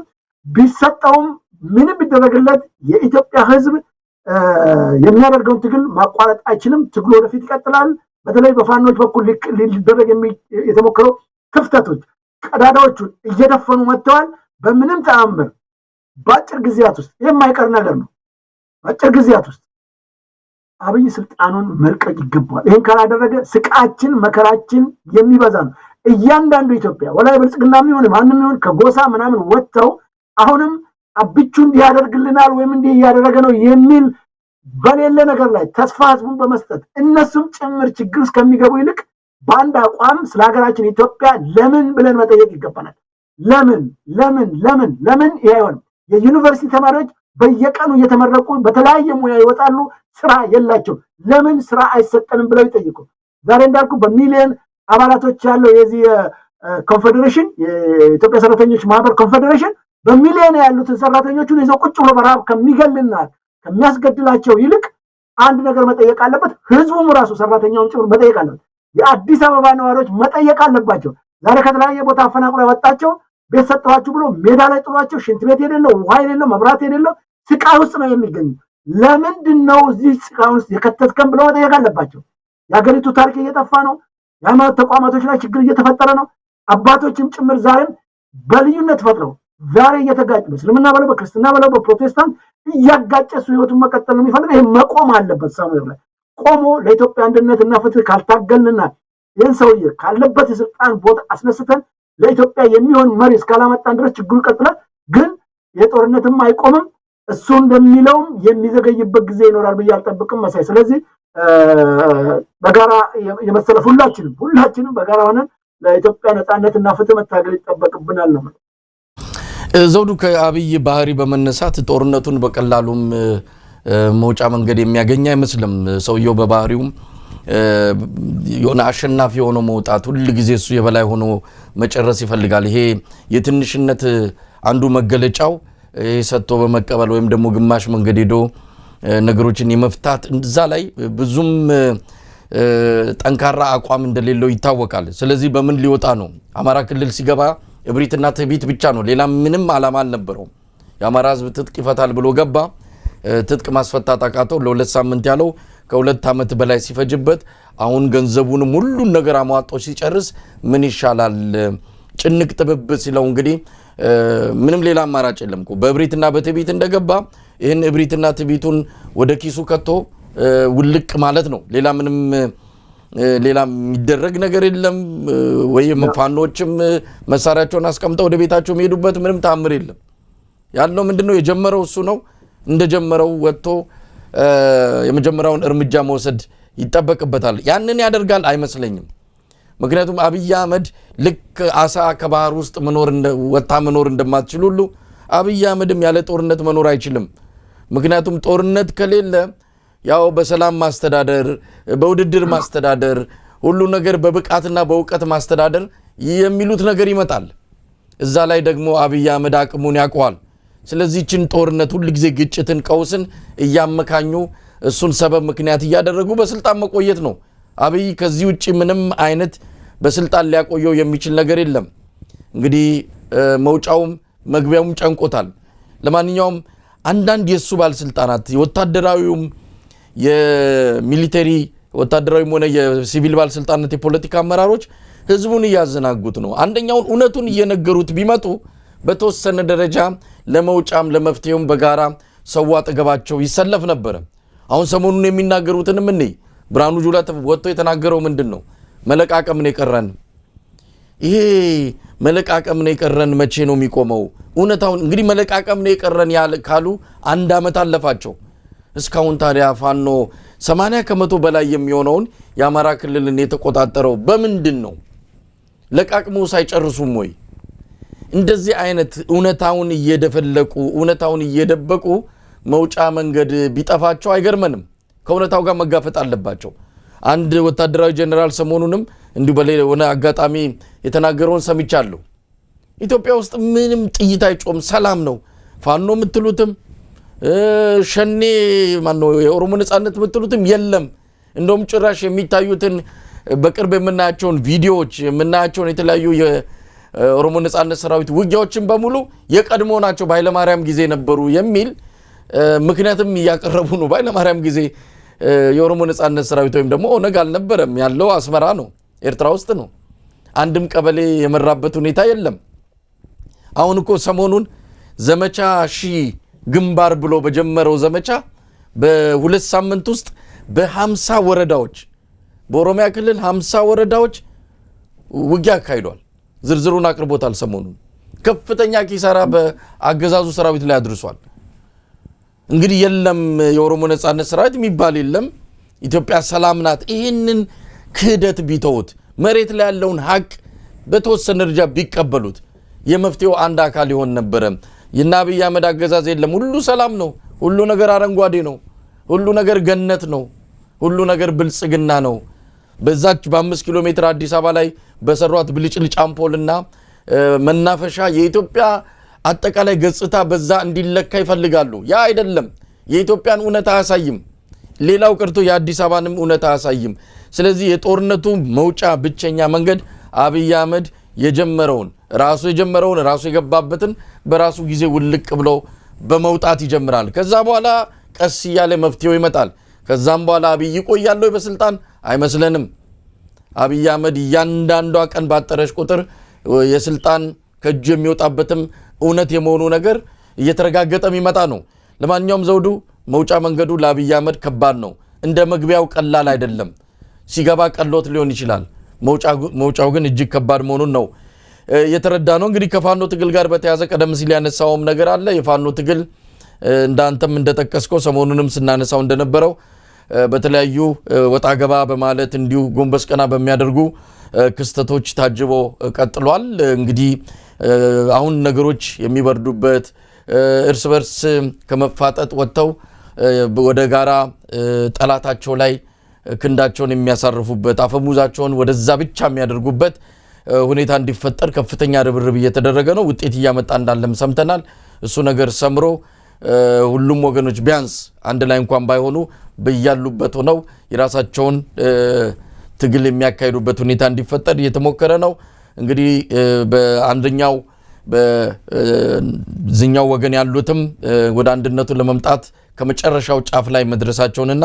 በቅርቡ አንድነታቸውን ይፋ ሊያደርጉ መዘጋጀታቸውን ሰምተናል ያ ትልቅ ነገር ነው በተረፈ ከዕለታዊ የውጊያ ውሎች ጋር በተያያዘ ዛሬ 44ኛ ቀኑ ነው ዘመቻ አንድነት ከተጀመረ ቀደም ሲልም አንተም አልፎ ያሉትን ጠቅሳል በተለያዩ አካባቢዎች ውጊያዎች መልሶ ማጥቃቶች እንደዚሁም የደፈጣ ጥቃቶች በተለያዩ አካባቢዎች እንደቀጠሉ መሆናቸውን የሚያሳይ ነው በአንጻሩ የአብይ አህመድ የድሮን ጥቃትም እንደዚሁ ተጠናክሮ የቀጠለበት ሁኔታ ነው ያለው ዘውዱ ከዚህ አንፃር መጨመረው ከሌለ ወደ የሚቀጥለው ርዕስ እንሄዳለን መሳ እንግዲህ በዚህ በኩል ብዙ የሚለው የለም ያው ፋኖ ምንም ቀዳዳውን እየዘጋ ነው ክፍተቶቹን እየፈጠሩ ያሉ አካላትም ወደ ህሊናቸው እየተመለሱ ነው ምክንያቱም አላማቸው አንድ ነው አብይ አህመድ የሚባለውን ካቢኔ ከስልጣን ማንሳትና በተለይም ለአማራው ህዝብ እንደዚሁም ለመላው ኢትዮጵያን ፍትህ እንዲመጣ ማድረግ ነው ስለዚህ ያስከሆነ ድረስ በሌለ ነገር ላይ ግጭት የሚያስገባ የለም ክፍተት እየፈጠረ ያለው እሱ ነው እሱ የሚልካቸው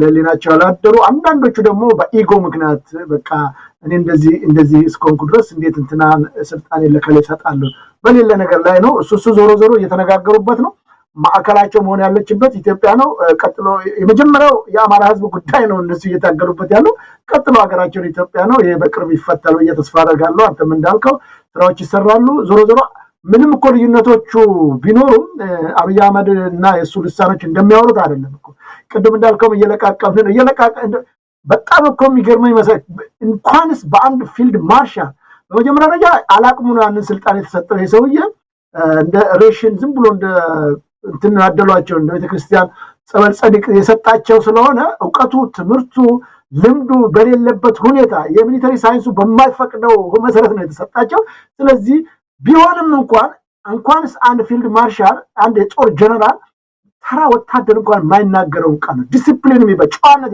ሁሉ ጊዜ እንዴት ህዝብን ተዋሻለ ከዋት ጋር ከነበረው ጦርነት ጀምሮ እንዴት ከአንድ ጠቅላይ ሚኒስትር እንደ በቃ ዱቄት አደረግናቸው አህመድ አደረግናቸው ምናምን ሲል የነበረ ሰውዬ ይሄውና ዛሬ አማካሪ አድርጎ ቁጭ ያደረገበት ይሄም እየለቃቀም አፍሩም እንዴ ዛሬም እየለቃቀም 7 ዓመት ሰው ይለቃቅሞ ይችላል ምንድነው መለቃቀም ማለት ስለዚህ ሰዎቹ በፍራት የሌላቸው ይሉንታ የሌላቸው ሰው ምን ይለናል ብለው ማስቡ ሰውን እንኳን እግዚአብሔር ወይም አላህ ምን ይለናል ብለው የማያፍሩ ምንም በቃ አይናቸውን በጨዋጥበው በክህደት ውስጥ ያሉ ምን እንደሚሰሩ የማያውቁ አንድ ተራ ሰው እንኳን የማይሰራው ስራ እና የነሱ ልሳኖችም ጭምር አሁን ቅድም እንዳልኩት 80% ምናምን ይዞር ሁላችንም ይሄንን እንላለን 80% ከያዙ የታለ ታዲያ ይላል የታለ የመንግስት ስራሱ የታለና ነው መንግስት እኮ ዋና ከተማዎች በአማራ ክልል ማለት የአማራ ክልል ጎጃም ላይ ጎንደር ላይ ባህር ዳር ላይ ደሴ ላይ ወይም ደግሞ ደብረ ብርሃን ላይ ባሴት ከዛ ውጪ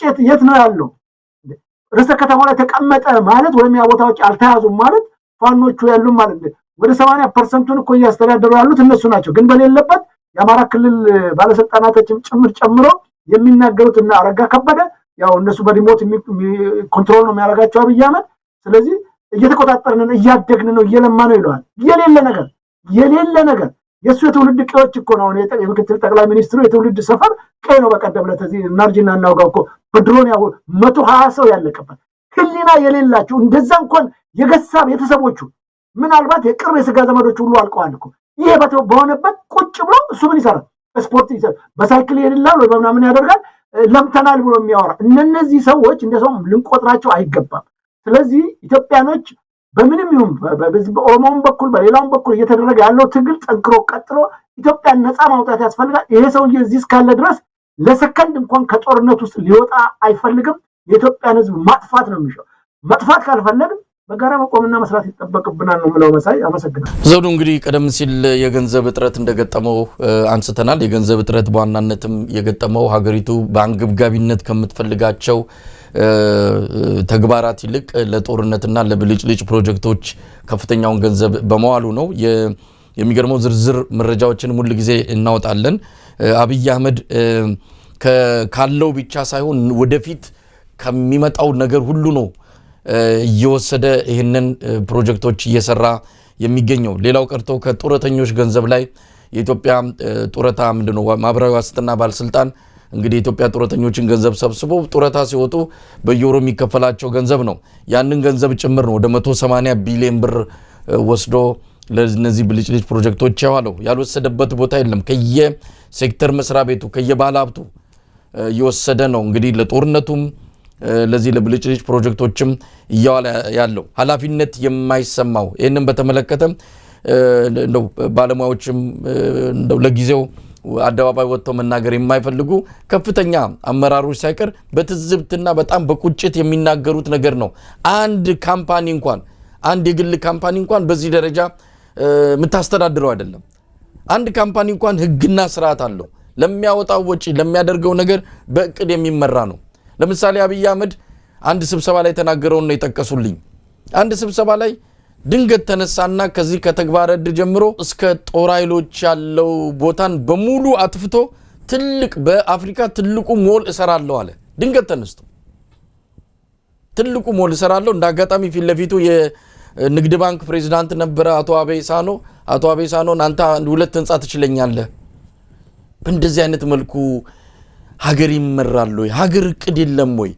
ቅድሚያ የሚሰጠው ነገር የለም ወይ ለምሳሌ አሁንም የደረሰን መረጃ ነው ይሄ ለህዝብ መቅረብ ስላለበት ነው ሀገሪቱ በእንደዚህ አይነት ምጥ ውስጥ ያለች መከላከያ በጀታን አለቀኝ ብሎ ከሌሎች ከትምርትና ከጤና በጀቶች ላይ ዘግኖ ወስዶ ጥይትና ድሮን በሚገዛበት ወቅት ላይ በኢትዮጵያ አየር ኃይል ቅጥር ግቢ ለአየር ኃይል አዛዡ መዝናኛ ቦታ ተገንብቷል ለአየር ኃይል አዛዡ መዋኛ ገንዳ በጣም ዘመናዊ ነው ቅንጡ ነው መዋኛ ገንዳና መሽታ ቤት እንደ ባር አገልግሎት የሚሰጥ ትልቅ ህንጻ ተገንብቷል እሱን ህንጻ ለመገንባት በአብይ ትዕዛዝ ኢትዮ ቴሌኮም 650 ሚሊዮን ብር የኢትዮጵያ ንግድ ባንክ 300 ሚሊዮን ብር ሰጥተዋል ይሄ ለአየር ኃይል አዛዡ የመዝናኛ ቦታ እዛ ቅጥር ግቢ ውስጥ የተሰራ ህንጻ ነው ያንን ህንጻ ማን ነው የሰራው ተቋራጮቹ እነማን ናቸው ለሱም ዝርዝር መረጃ አለ እነማን እንደሆኑ ገንዘቡን እዛው በዛው ነው የሚወስዱት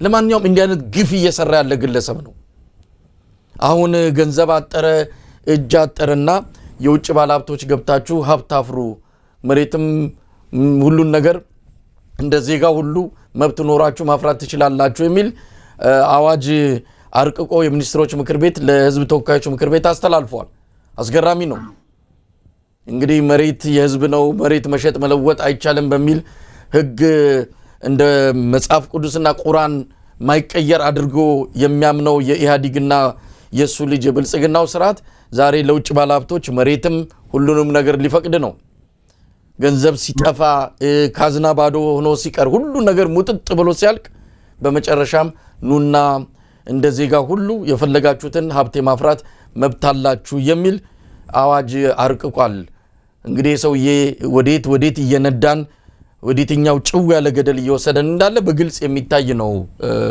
ዘውዱ ለከና መሳይ ሰውየው ግራ ገብቶት ግራ ያጋባ ግን በሀገሪቱ ላይ ያደረሰ ያለው ጉዳት በቀላል የሚገመት አይደለም በጣም ቢገርምኛ የኢትዮጵያ ህዝብ ችግር ውስጥ ገብቶ የሚበላው የሚጠጣው አጥራብ ላይ ባለበት ወቅት እኮ ነው ለሱዳን መንግስት በሚሊዮን ዶላር ሰጥቻለሁ ያለው ያሳፍራል ምንድነው እንደው ግርማ ብሮ አረባከ ነገር ትንሽ ያስወቅሰናል ህዝባችን ችግር ላይ ያለ እንዴት እንዲታረጋለ የውስጥ መረጃ ምንጮች እንደሚገልጹ እንደው አረባከ ቢለው በቃ አይ የተወሰነ ነገር አዳምጦታል እሱ ብዙ ዶላር ለመስጠት ነበር እንግዲህ ሚኒማይዝ ላድርገው እንጂ መስጠቴንማ አላቆምም ብሎ ነው እንግዲህ የተናገረው እና እንደዚህ አይነት ይሉኝታ የሌለው አጠገቡ እዛው ደብረ ብርሃን ላይ እኮ ከ32000 በላይ ሰዎች ተርበው እኮ ዳቦ እየለመኑ ናቸው ያሉት አጠገቡ ስለ ሩቅ ቦታዎቹን ተዋቸው ማለት ነው እዛው አጠገቡ ግን እሱንም ተወዙ ሸገር ላይ ራሱ በሺ የሚቆጠሩ ሰዎች አዲስ አበባ ከተማ ውስጥ በሺ የሚቆጠሩ ሰዎች ራብ ላይ ነው ያሉት።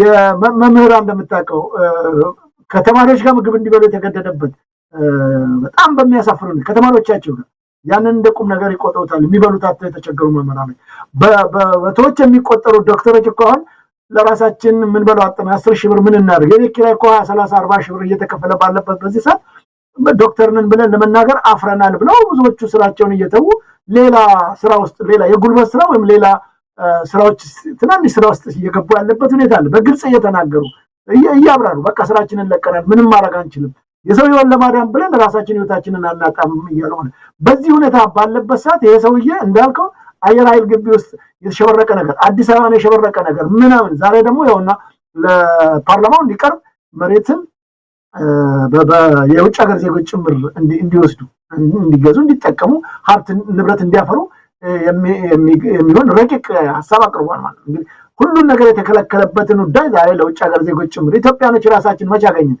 ለኢትዮጵያኖች መቼ ተሰጠ? ቤት የታላቸው ንብረት የታላቸው ምን ንብረት አለኝ የምትልበት አለ። ስለዚህ አሁን መሰግደም እንዳልከው ሰውየው ግራ ግብት ስላለው የውጭ ምንዛሬ እንደላገኝ ነው እንግዲህ በብድር በቃ ሁሉም ቁልፍ ሆኖበታል። በተጨማሪ ደግሞ ኢትዮጵያን ሸጦ ጨርሶታል። በዚህ በፒያሳና በሌሎችም አካባቢ ኑና ውሰዱ እያለ አሁንም በዶላር እየፈለገ ነው ያለው። በተጨማሪም ደግሞ የውጭ ዜጎች ገብተው አሁንም ዜግነት ያላቸው ኢትዮጵያውያኖች ዜግነታቸውን የቀየሩትም ይሁን ሌሎችንም ያገዳቸው ዛሬ ሀብት ንብረት ማፍራት ትችላላችሁ የሚል ነገር እየፈቀደ ነው የሚገኘው። ይሄ ሁሉ የበጀት እጥረት የገንዘብ እጥረት ለዚህ ለጦርነቱ ያወጣው ወጪ ችግር ውስጥ ማጓዝ የሚሰጡትም እንግዲህ የአረብ ቤት ነበር ከዚህ ቀደም እየሰጠዋል። እሱም ደከመው መሰለኝ ምንም ለውጥ አላመጣም። ወታደሮች ይህን ሁሉ እያሰጡ ነው። በነገራችን ላይ ይህንን የእሱን ጠባቂዎችና ወታደሮቹን የተወሰኑትን ኃይሎች በተመለከተ በጀት እየመደበላቸው እሱ ነው ከፍተኛው ወጪ የሚሸፍኑ። በተጨማሪም መከላከያ ኃይሉ ይሄን ሁሉ እያደረግኩልን ለድሮን የሁሉ ድል ገንዘብ እየሰጠው ያመጣው ነገር የለም።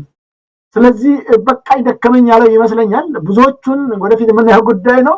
ብዙዎቹን የሀገሪቱን ትላልቅ ይዞታዎች ንብረቶች ጭምር ለዚሁ ተቋም ወይም ለዚሁ አካል የሰጠው እንደሆነ ነው መረጃዎቹ የሚጠቁሙ። ስለዚህ ምንም በሌለን እንኳን ጊዜ ሰውየው በራሱ ስሜት የሚመራ ቀደም እንዳልከው ከሜክሲኮ ወይም ከተግባረድ አንስቶ እስከ ጦር ኃይሎች እንግዲህ ሞል ገነባል። ምን ማለት ነው? እዛ ያሉ ስንት ትላልቅ ነገሮች አሉ። ጦር ኃይሎች ሆስፒታልን ሊያፈርሰው ነው ማለት ነው። የምድር ጦርን የራሱን ዋናውን እዝ ሊያፈርሰው ነው ማለት ነው። በተጓዳኝ እዛ ያሉ በጣም ታሪካዊ የጥንት ታሪክ ያላቸው ነገሮች ሁሉ ሊያጠፋ ነው ማለት ነው የሰውዬ እንግዲህ ማለት ነው። ስለዚህ ሀይ የሚል የለም። ደግሞ ትእዛዝ ይሰጣል። አንተ እንደዚህ ታደርጋለህ፣ አንተ እንደዚህ ታደርጋለህ፣ ልመና ይሆንልኛል ብሏል። እየለመነ ኢትዮጵያን ማጥፋት ነው የተያዘው። ዞሮ ዞሮ ኢትዮጵያኖች ሁልጊዜም እንደምለው በጋራና በአንድነት ሆነን ከዘር ቋት ወጥተን ሀገራችንን መታደግ ይጠበቅብናል። ሰውየው መሳይ እንዳልከው ይሉኝታ የሚባል ምንም የለውም። ከእንቅልፉ ሲነሳ ብቻ እንደፈለገ ያደርጋል። እኛም ደንዝዘንለታል። ይቀጥላል። ስለዚህ መንቃት ከደነዘዝንበት መውጣት አንስቲጂያም እንኳን የተወጉ ሰዎች ከተወሰነ ደቂቃ በኋላ ወይም ሰዓት በኋላ ይነቃሉ። የኢትዮጵያ ሕዝብ 7 ዓመት ዝም ብሎ ተኝቷል፣ ግን አያስክድም። መንቃት አለባቸው ነው የምለው። ዘውዱ እንደሰማነው መረጃ ከሆነ ሰሞኑንም የአዲስ አበባ ባለሀብቶችን ከዚህ በኋላ እጅ አጥሮናል፣ ስለዚህ የኮሪደር ልማቱ መንገድ ላይ ተንቀራፈው የቀሩ ያላለቁ ዝም ብለው ተቆፋፍረው የቀሩ ቦታዎች አሉና እነሱን የመጨረስ ግዴታ አለባችሁ ተብለው ሰሞኑን ሰብስበዋቸዋል። ነጋዴው ከየት ያምጣ ባለሀብቱ? ሀገሪቱ እየሰራች አይደለችም። ነጋዴው ከየትም ሄዶ ከጓሮ የሚሸመጥጥበት ቦታ የለም። ሲሰራ ነው የሚያገኘው። ሁሉን ስራ ዘግተ ወደ ጦርነት እያዋልክ ኢንዱስትሪዎች ተዘግተው ሀገሪቱ በቀውስ ምክንያት መንቀሳቀስ በማይቻልበት ሁኔታ ውስጥ ከተ ነጋዴውን አምጣ ለምኑም አምጣ ለዚህ መዋጮ አምጣ እያልከው ነጋዴው እስከየት ያምጣ?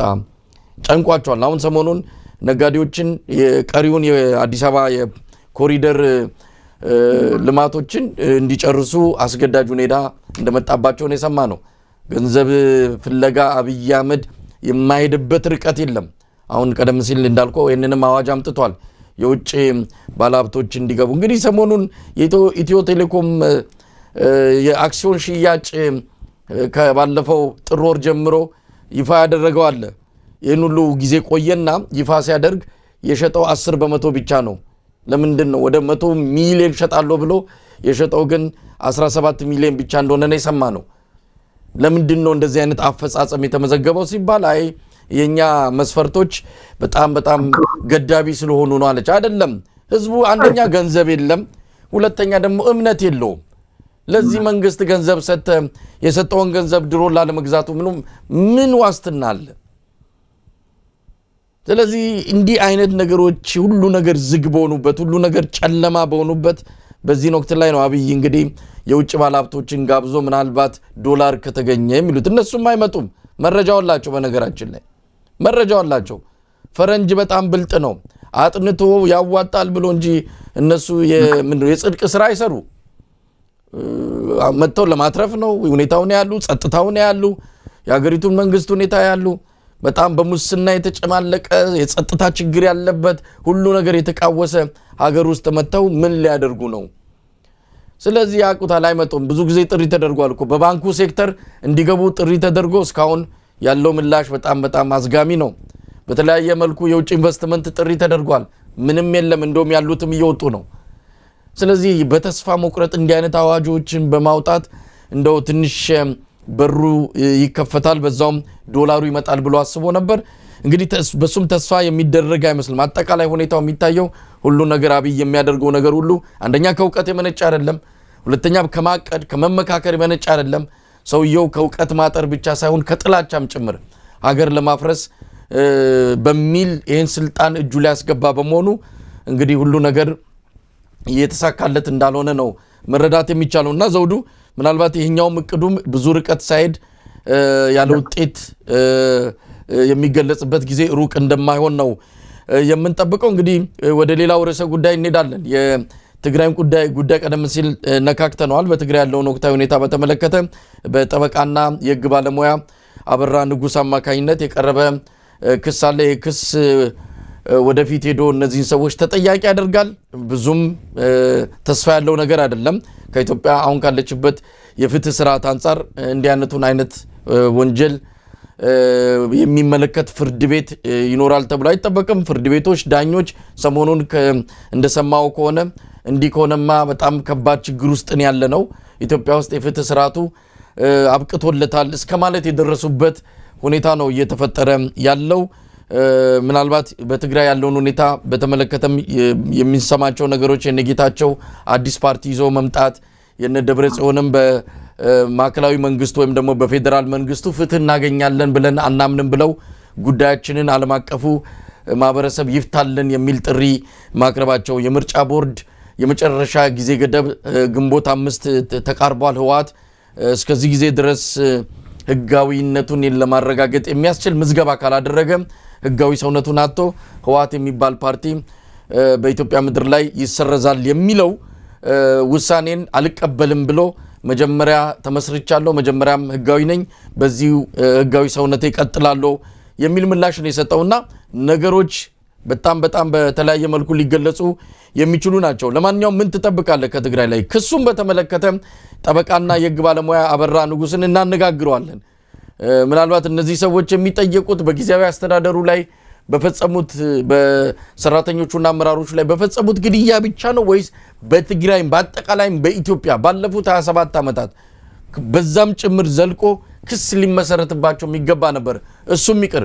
ቢያንስ በሁለት ዓመቱ ጦርነት እና አብይም ጭምር በግራ በቀኝም ያሉት ተጠያቂ የሚሆኑበት ሁኔታ ካልተፈጠረ በስተቀር በተወሰኑ ሰዎች ላይ ብቻ የሚደረግ እንዲህ አይነቱ ነገር ቁንጽል እንዳይሆንም የሚሰጉ ወገኖች አሉ ለማንኛውም ጠበቃና የህግ ባለሙያ አበራ ንጉስን አነጋግረን ምን አስበ ነው ምንስ ውጤት ተጠብቃለህ የሚለውን ምላሽ እንዲሰጠን እናደርጋለን እስቲ የትግራይን ወቅታዊ ሁኔታ እንዴት እየተከታተልክ እንግዲህ እንደ አንድ ህግ ባለሙያ አበራ ንጉስ የሰራው ነገር ተገቢ ነው መቼም አይምሮ ህሊና ያለው ሰው ያየዝም ከሚል እንደ አንድ ጠበቃ ጥያቄ ማቅረቡ ተገቢና አስፈላጊ ነገር ነው ግን በሱም እንደዚህ ሞክር ያለው ለማለት ካልሆነ በስተቀር ገበያ ይሆናል ወይም ደግሞ ውጤታማ ሆናለሁ ብሎ የሚያስብ አይመስልም እንዳልከው በጣም አወሳሳቢ ጉዳዮች ያሉበት ነው ከ18 በላይ ከፍተኛ የትግራይ አመራሮችን ጨምሮ ነው እንግዲህ ወደ 64 ሰዎችን ክስ የመሰረተው ዝርዝራቸው ወጥተው ኢትዮጵያ ውስጥ በዛ በነበረው በትግራይ በነበረው ግጭት እጃቸው ያለው እነዚህ ነው ወይ ብለን ማንሳትም ያስፈልጋል እነሱም ብቻ እኮ አብይ አህመድ ራሱ የመጀመሪያው ተከሳሽ እኮ ነው ለነዚህ ለሞቱት ሰዎች ለተፈናቀሉት ጉዳት ለደረሰባቸው ኢትዮጵያኖች የመጀመሪያው ተጠያቂ አብይ ነው እንደውም ክሱም ሲመሰረት ራሱ በእነ አብይ አህመድ ክስ መዝገብ እየተባለ ነበር ደብረጽዮን መግባት ያለባቸው በተጨማሪ ማለት ነው ኢትዮጵያኖች ላይ ለደረሰው በግራም በቀኝም ለዚህ ሁሉ ለሚሊዮኖች በሁለቱም ወገን በሚሊዮን ለሞቱት ኢትዮጵያን ወገኖቻችን የመጀመሪያው ተጠያቂ የሰውየ ነው ምክንያቱም ስርዓታዊ ባለው መልኩ በንግግርና በውይይት መፍታት ባለመቻል የኢትዮጵያን ህዝብ ጭምር በማሳሳት የሌላም ሀገር ወታደሮች እንዲገቡ በማድረግ በወገኖቻችን ላይ ሁሉ ግፍ ደረሰ እኛንም ጭምር በማሳሳት እንደዚህ ተደርጓል እንደዚህ ተፈጽሟል እንደዚህ ተደርጓል እያለ የሌለ ውሸት ዘገባዎችን በማምጣት በወገኖቻችን ላይ ሁሉ ግፍና በደል በተለይም እንደምታስታውሰው ነገሩ እየጠነከረ ሲመጣበት በአማራ ክልል የሚገኘው ልክ ምኒልክ በአድዋ ጦርነት ላይ እንዳወጁት አዋጅ እኮ ነው በቃ ማንንም ለጦርነት አቅም ያለው ሁሉ በቃ ልጅህን ስጥ መሳሪያህን ይዘህ ድረስ ተብሎ ነው አዋጅ የታወጀው እኮ በሚገርም ሁኔታ እና ሁሉ ህዝብ እንዴት እንዳለቀ ምናየው ነው ስንት እናቶቻችን እህቶቻችን የተደፈሩበት የሞቱበት የተፈናቀሉበት ለዚህ ሁሉ ተጠያቂ የመጀመሪያው ሰው አብይ ነው ስለዚህ ክሱም ሲመሰረት በእነ አብይ አህመድ መዝገብ የተከሰሰው እነ ዶክተር ደብረጽዮን ብላ ያለ ይቀጥላል ማለት እንደዛ ነው መቀጠል ያለበት ስለዚህ እንደው እንደ ህግ ባለሙያ እኔም እንደ ዜጋ ነገ እንደው ለልጆችም ለታሪክም እንደዚህ ያለው ለማለት ካልሆነ በስተቀር ይሄ ክስ ገቢራ አይሆንም እሱን ተው አንድ ተራሰው አንድ አቅም ስልጣን ምን የሌለው አንድ ኢትዮጵያዊ እንደው በስልጣኑ ተመክቶ ነው ወይም ደግሞ የመንግስት ስልጣን አለበት ወይ የፓርላማ አባል ስለሆነ ነው ያለመከሰስ መብት ስላለው ነው የተለያዩ ሐሳቦችን የማትሰጥበት አንድ ኢትዮጵያዊ ዜጋ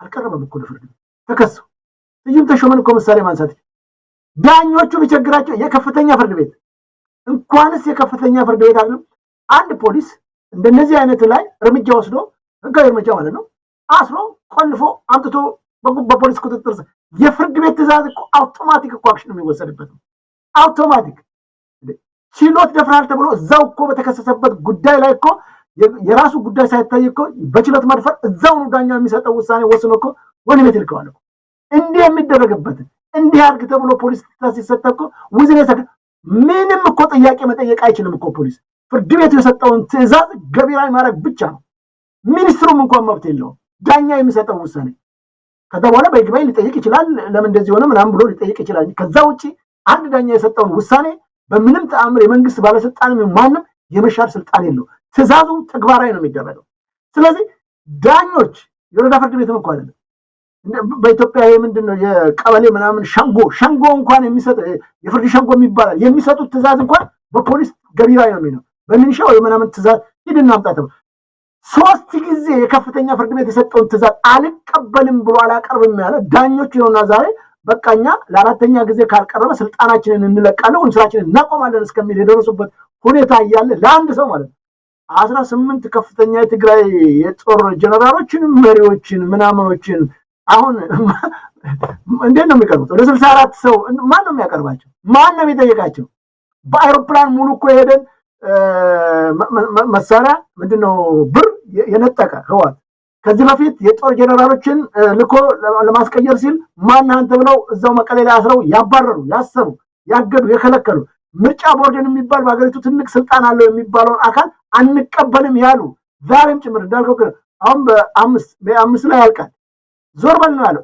አንድ ነገር አደርጋለሁ ብትል የሚመጣብን አሳያለሁ እያለ እኮ ነው ደብረጽዮን ያለው ስለዚህ ደግሞ ያደርጉታል እነዚህ ሰዎች ጌታቸው መውረድ አለበት አሉ አስወረዱት ጀነራል ታደሰ ወረደ መቀመጥ አለበት ይወረዳሉ አደረጉ ያላሉትን ያልፈጸሙበት ጊዜ እኮ የለም እነዚህ ሰዎች ስለዚህ አሁን ህዋትን ለማጥፋት ቢያወራ አሁን እንግዲህ በዚህ በኩል ጌታቸውን አስገብቶ ልክ እንደ ቅርጅት ያኔ እንደመሰረቱት የሆነ ነገር ለማድረግ ያስብ ይሆናል ግን በቀላሉ የሚሆን አይደለም የተበለሻሸና የተጨመላለቀ ምንም ፈር የሌለው ማጃ መጨበጫ የሌለው ጉዳይ ነው አብይ ስራ ስለዚህ አሁን እንደው ክስ ቀርቧል ከማለት በዘለለ ውጤት ይኖረዋል ብዬ በፍጹም አልጠብቅም ግን ባለሙያው የህግ ባለሙያ ነው ለህሊናው ሲል ነገ ለታሪክም እንዲቀመጥ ክስ መመስረቱ ተገቢ ነው እንጂ በእውነት ይሄ ገቢራ ይሆናል እንኳንስ በኢትዮጵያ አይደለም እነሱም ለዚህ ነው ራሱ እኮ ህዋቶች እኮ በሌላ ሶስተኛ ወገን ወይም ገለልተኛ አካል ክሱ ምንድነው ይቀጥል ይጣራልን እስከማለት ጠይቀዋል እንደማይሆን ኢትዮጵያ ውስጥ ይታወቃል ግን እነሱም ተጠያቂ ቢሆኑም ይሁን እንጂ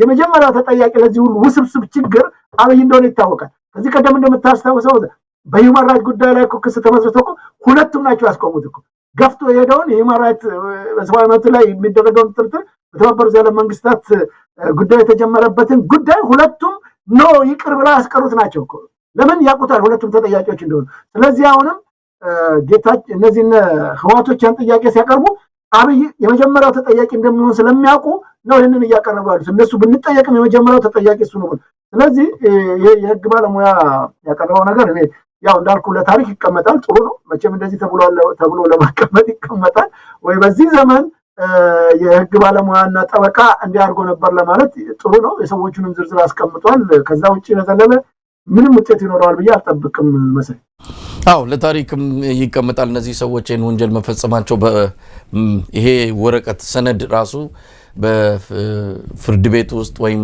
በሚመለከተው መስሪያ ቤት ውስጥ መቀመጡ በራሱ አንድ ነገር ነው ግን ለእንደው ለማስታወስም ያህል እነዚህ ሰዎች ባለፈውም በሁለት ዓመቱ ጦርነት ተፈጸመ በተባለው ክስ ከዛ በፊትም በፍትህ አብይ አህመድ በሚመራው የፍትህ ሚኒስቴር ክስ ቀርቦባቸው ከፕሪቶሪያው ስምምነት ተከትሎ ነው እንግዲህ ክሱ ተሰርዞ ያው ነፃ የተባሉትና ምናልባት የአብይ አህመድም ፍላጎት ሊሆን ይችላል እነዚህ ሰዎች በእንደዚህ አይነት ሁኔታ እንዲጠየቁ ሊፈልግም ይችላል ለማንኛውም ጠበቃና የህግ ባለሙያ አበራ ንጉስ ያደረገው ነገር ትልቅ ነገር ነው እሱ ባያቸውና ማስረጃ በሰበሰባቸው ልክ ነው እንግዲህ እንን ክስ ያቀርበው ወደፊት አብረን የምናየው ይሆናል እንደው ስለ አብዲ ኢሌ ጉዳይ የተወሰነ ነገር እንበልና ዝግጅታችን እናበቃለን ምናልባት አብዲ ኢሌ አንድ ጽሁፍ ሰሞኑን አውጥቷል ጽሁፉ ባካችሁ ሁላችሁ ምረፉ ኦሮሞም አማራም ትግሬም ባካችሁ ወደ ሰላም እንመለስ ስለኔ የሚወራው ሁሉ ስለኔ የሚባለው ሁሉ ልክ አይደለም መንገድ ሁሉ ወደ በመደመር በአብይ አህመድ አቅጣጫ ሰላም ስለሆነ እሱን እንከተል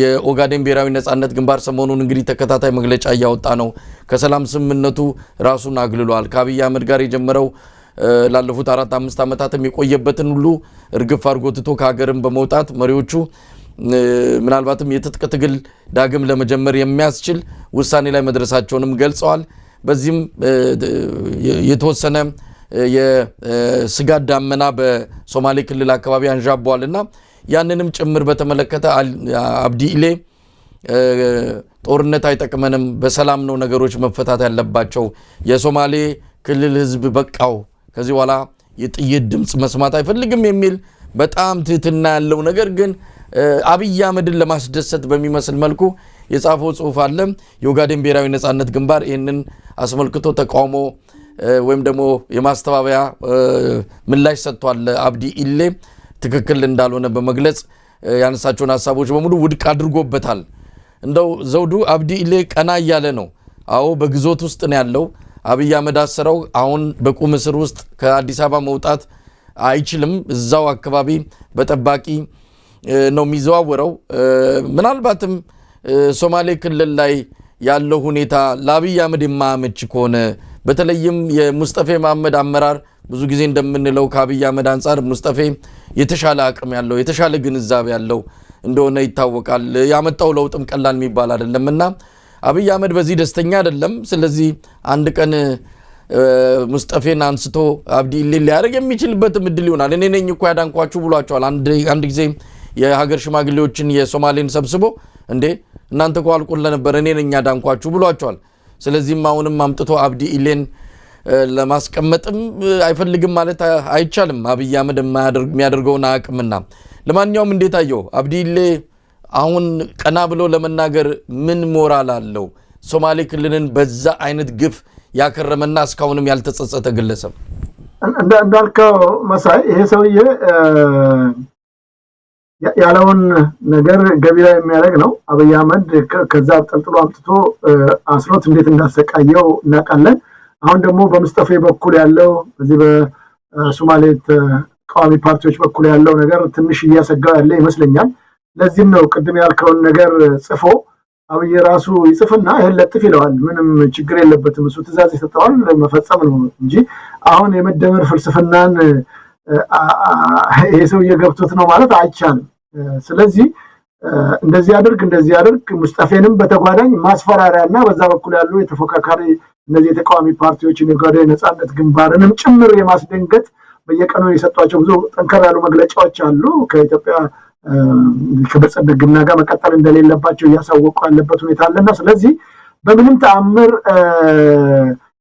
ለዚህ አብዲሌ የተሻለ ነገር ከማሰብ ወይም ምናምን አይደለም። እሱም ደግሞ ህሊናው ተቀብሎት በእውነት ብልጽግና ወይም ይሄ መደመር ፍልስፍና ውጤት አለው ብሎ ነው ብዬ አላስብም። አዞታል። ይሄንን ያደረገበት ደግሞ ለሌሎቹ ማስፈራሪያ እንዲሆን ነው። እንዳልኩ ለነ ሙስጠፌም እዛ ሶማሌ ውስጥ ላሉ ለሌሎችም አክራሪዎቹ ብዙዎቹ አሁን እዚህ እንደምታውቀው ፕሮፌሰር መሐመድ ሐሰን ጭምር ሳይቀሩ ያው አንተም ጋር እኔም ጋር ሌሎችም ጋር መግለጫ ይሰጣሉ። ብዙ ጊዜ ቃለ ምልልስ ያደርጉ በተለያየ ቦታ እየሄዱ እንኳን የፋኖን ጥንካሬና ፋኖን መርዳት እንዳለባቸው የሶማሌ ማህበረሰብ ታቸውም ከሶማሌ ስለሆኑ ማለት በተለይም በኬንያም በሶማሊያም በተለያየ አካባቢ የሚገኙትን በጅቡቲም ጭምር ማለት ነው የሶማሌ ተወላጆችን እየቀሰቀሱ ያለበትና ነገሩ እየከረረ የመጣበት በሶማሌም የሚገኙት ከዚህ በፊት የነበረውን በአብይ በኩል የሚወራውን ወሬ ወደ ኋላ ትተው በኢትዮጵያዊነቱ የቆመ ታጋይ ቡድን ወይም ትጥቅ ትግል ያነሳ እንደሆነ ፋኖን ስለገለጹላቸው ብዙዎቹ እኛም መሆኑን ስላላወቅን ነው እንደዚህማ ከሆነ ማገዝ አለብን በማለት እየተነሱ ያለበት ሁኔታ አለ። ስለዚህ አሁን አብይ ግራ ገብቶታል በዚህም በዛም። ስለዚህ አሁን አዲሌን አምጥቶ እዚህ ጋር እንደዚህ ነው ስላለው ለውጥ ይመጣል ብዬ አላስብም። የሶማሌ ህዝብ ከማንም ከሱ ጭንቅላት የበለጠ እውቀት ያላቸው ናቸው። ከዚህ ቀደም ብዙ መሰሪ ተንኮል ተደርጎ ከሶማሌ ክልል ወደ ዋናው ወደ ሶማሌ እንዲቀላቀሉ ከእንግሊዞች ጊዜ ጀምሮ ማለት ነው የተደረገ ከፍተኛ ሙከራ አለ፣ ግን አልተሳካም። ስለዚህ ኢትዮጵያዊነታቸው ላይ ምንም ወደኋላ የማይደራደሩ እንደሆኑ ይታወቃልና በዚህም በኩል አብይ ያደረገው ሙከራ ውጤት ይኖረዋል ብዬ አልገምትም መሳይ። ስለዚህ ሙከራ ከመሆን በዘለለ በሶማሌ በኩል የሚመጣ ለውጥ ነገር አይኖርም። ሙስጠፌም እንደምታውቀው ብዙ የኢትዮጵያኖች ከዚህ ቀደም እንደውም ጠቅላይ ሚኒስትር መሆን አለበት እስከማለት ግፊት ሲያደርጉ ነበር በተለያየ ምክንያት። አሁን ትንሽ ወደ ሚዲያው ወደ ምኑም የሚሰጣቸው ነገሮችም ትንሽ ቀነስ ያደረገ ቢሆንም ብዙ ኢትዮጵያኖች እሱን ራሱ ትኩረት ሰጥተውበታል። ስለዚህ አብይም ያስደነግጠዋል የሙስጠፌ በሌሎች ኢትዮጵያኖች ወይም በሌሎች ብሔሮች የመወደዱ ጉዳይ የሚያስደስተው አልመሰለኝም እና በእነሱ ላይ ጫና ለመፍጠር እሱንም ለማስደንገጥ ሌሎች የታሰቡ ነገሮች ይኖራሉ፣ ግን ውጤት አይኖረውም መሰለኝ። አዎ ዘውዱ፣ እንግዲህ የአብዲሌ ጉዳይ ምንም ያበቃ ያከተመ ነገር ነው። እስካሁን የሶማሌ ክልል ህዝብ ከዛ ጄሎ ጋዴን ከሚባለው በጣም ከባድ ስቃይ ካየበት ከዛ ዘመን ታሪክ ጋር የሚቆራኝ ስም ነው አብዲሌ የሚባለው። ለሶማሌ ህዝብ በሰማ ቁጥር ያባንነዋል። ይህን ሰው እንደውም ለውጡ አካባቢ ለውጡን አንቀበልም ካሉት ከህዋቶች ቀጥሎ የሚጠቀስ ነው አብዲሌ። እዛ ሄደው አስተንፍሰውት ነው እና አብይም የሶማሌ ክልልን አረጋግተው ለሙስጠፌ ስልጣኑን እንዲያገኝ ያደረጉት። በእርግጥ እንዳልከው ሙስጠፌ በብዙ መልኩ ኢትዮጵያውያንን ልብ ማግኘት የቻለ ነው። እንዳልከውም በወቅቱም የተባለ ነው ጠቅላይ ሚኒስትር ቀጣዩ ይሆናል የሚልም ኢትዮጵያውያን ያው መቼም ኢትዮጵያዊነትን የሚያንጸባርቅ በዘር ልዩነት ሳያደርግ በኩልነት የሚመለከትን ሰው ኢትዮጵያውያን ማንም ከየትም ይምጣ ከሶማሌም ይምጣ ከጋምቤላም ከአማራም ይምጣ ከኦሮሞ ኢትዮጵያውያን ይቀበላሉ። ይሄ ነው ትልቅነት የኢትዮጵያዊነት እና ያ ግን ለአብይ አህመድ ጥሩ መንፈስ እንዳልነበረው በቅርበትም አውቃለሁ።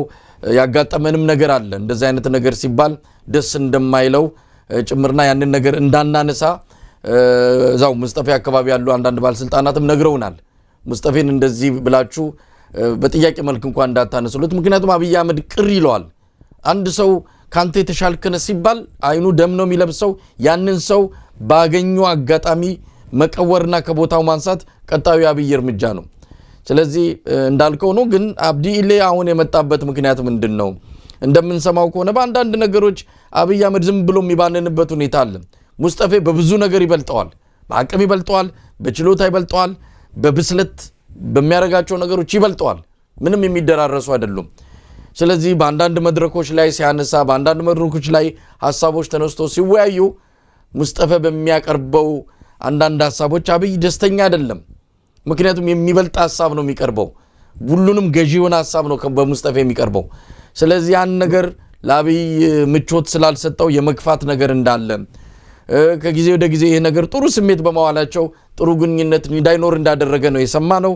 ይህንን ተከትሎም አብዲሌን በጎን እያዘጋጀ እንዳለ ምናልባት አንድ ቀን በቀኙ ካልተኛና ጧት ሲነሳ ሙስጠፌ መነሳት አለበት ብሎ ከወሰነ አብዲሌ ሊያስቀምጠው የሚችልበት እድል ይኖራል። ለዚህም ነው አብዲሌ አብይን በዚህ ርቀት ሄዶ የሱ መንገድ ነው የሚያዋጣው የመደመር መንገድ ነው ለኢትዮጵያ መፍትሄ ያለ የሚነግረንና እንግዲህ አብዲሌ ረፍዶብሃል አብይ አህመድ እንኳን አይደለም የኢትዮጵያ ህዝብ አጠገቡ ያሉት ሰዎችም ግራ ገብቷቸው ነው ያለው አንድ እግራቸው ኢትዮጵያ አንድ እግራቸው ውጪ ነው ያለው ፓስፖርታቸው በእጃቸው ቢገባ አብይ አህመድ ኪስ ነው ያለው ይባላል ብዙዎቹ ፓስፖርታቸው ኪሳቸው ቢገባ ሁሉም ውልቅ ብለው ቢጠፉ ደስታቸው ነው ስለዚህ በአጉል ጊዜ ከረፈደ በኋላ መተ አብይን ብታሞግስ ምንም የሚጠቅም አይደለም ከህዝብ ልቡ በፊትም ወጣል አሁን ይበለጠም ርቀት ቀራለ የሚል ምክር ከሰማን እንግዲህ በዛ አጋጣሚ እናስተላልፍለታለን ዘውዱ ጨርሰናል ምናልባት የቀረ መረጃ ካለ ምጣክሰው ካለ እሱን እናነሳለን እሺ ትንሽ አንድ ደቂቃ ብቻ ለዚህ በተለይም የጋምቤላን ጉዳይ በተመለከተ ነው እሷን አንድ ነገር ነው ምክንያቱም ጋምቤላ እንደምታውቀው ትልቅ አቅም ያለው ማህበረሰብ በኢትዮጵያዊነቱ የማይደራደር እስከመጨረሻ የሚታገል ኃይል ዛሬ በደቡብ ሱዳን መጫወቻ ሆኗል በጣም በሚገርም ሁኔታ ሰንደቅ ዓላማቸውን መተው ተክለዋል በጠቅላላው የሱዳን ሰዎች እንደፈለጉ ከሚጫወቱበት ንብረታቸውን ሀብታቸውን የጋምቤላዎችን ማለት ነው ልጆቻቸውን ጭምር እየወሰዱ የሞርሌ ጎሳ የሚባለው እንደፈለገ ሲያደርግ የአብይ አህመድ መንግስት ምንም ያደረገው ነገር የለም መከላከያ የሚባል እዛ አካባቢ የለም በዚህ በአኮቦ በጂካው ሌሬ እንደዚሁም ደግሞ በዚሁ በፉኝዶ በአቦቦ በኢታንግ በሚባሉ አካባቢዎች ላይ ከፍተኛ ችግር ውስጥ መግባታቸው ነው የሚታወቀው ከዛም አልፎ ተርፎ በጋምቤላ ዋና ከተማ ውስጥ ራሱ ጋምቤላ ውስጥ ማለት ነው ከአልዌሮ ምንድነች ከባሮ ድልድይ ወደዚህ እየተባለ እየተከለከሉበት መንቀሳቀስ የማይችሉበት ሁኔታ ነው ያሉት የሁሉ መከራ እየበዛባቸው የኢትዮጵያ መንግስት ምንም ያደረገላቸው ነገር የለም ከፍተኛ ችግር ውስጥ መሆናቸውን ከስፍራው ያነጋገርኳቸው ሰዎች ዘውዱ አንተ አሁን እዛ ቦርደር አካባቢ በሱዳን ቀርቶ መሃል ከተማ ውስጥ እንደፈለጉ እያደረጉን ያለው ነፃነት አጅተን እየተሰቃየን ያለንበት ሁኔታ ነው ማንም ለኛ የሚደርስልን የለም መከላከያ የሚባል ምንም የሚያደርጋቸው ነገር የለም የፈለጉት ጊዜ ገብተው የፈለጉትን ነገር አድርገው ይወጣሉ ልጆቻችንን እያፈኑ ይወስዳሉ ህፃናቶች ጭምር እየወሰዱ እንደፈለጉ ያደርጋሉ ከብቶቻችንን እየወሰዱብን ያሉት ስለዚህ ሀገርም መሪም አለን መከላከያም አለን የምንልበት ሁኔታ አይደለንም ስቃይ ላይ ነው ያለነው በጣም ችግር ውስጥ ነን ብለዋል እንግዲህ በተመለከተ ወደፊት ደግሞ ከዛ አካባቢ ጉዳይ የሚመለከታቸውን ሰዎች በዝርዝር እየቀርቤ ባንተም ላይ ወይም በዚህ በዘውዱ ሾው ሚዲያ ላይ እናቀርባለን እና ዞሮ ወደ አንተ ከመምጣት በፊት ዘውዱ ሾው ሚዲያ ላይ አንዱም በዚህ ጉዳይ ነው ተነጋግረው የሰጡኝ መረጃ ማለት ነው ስለዚህ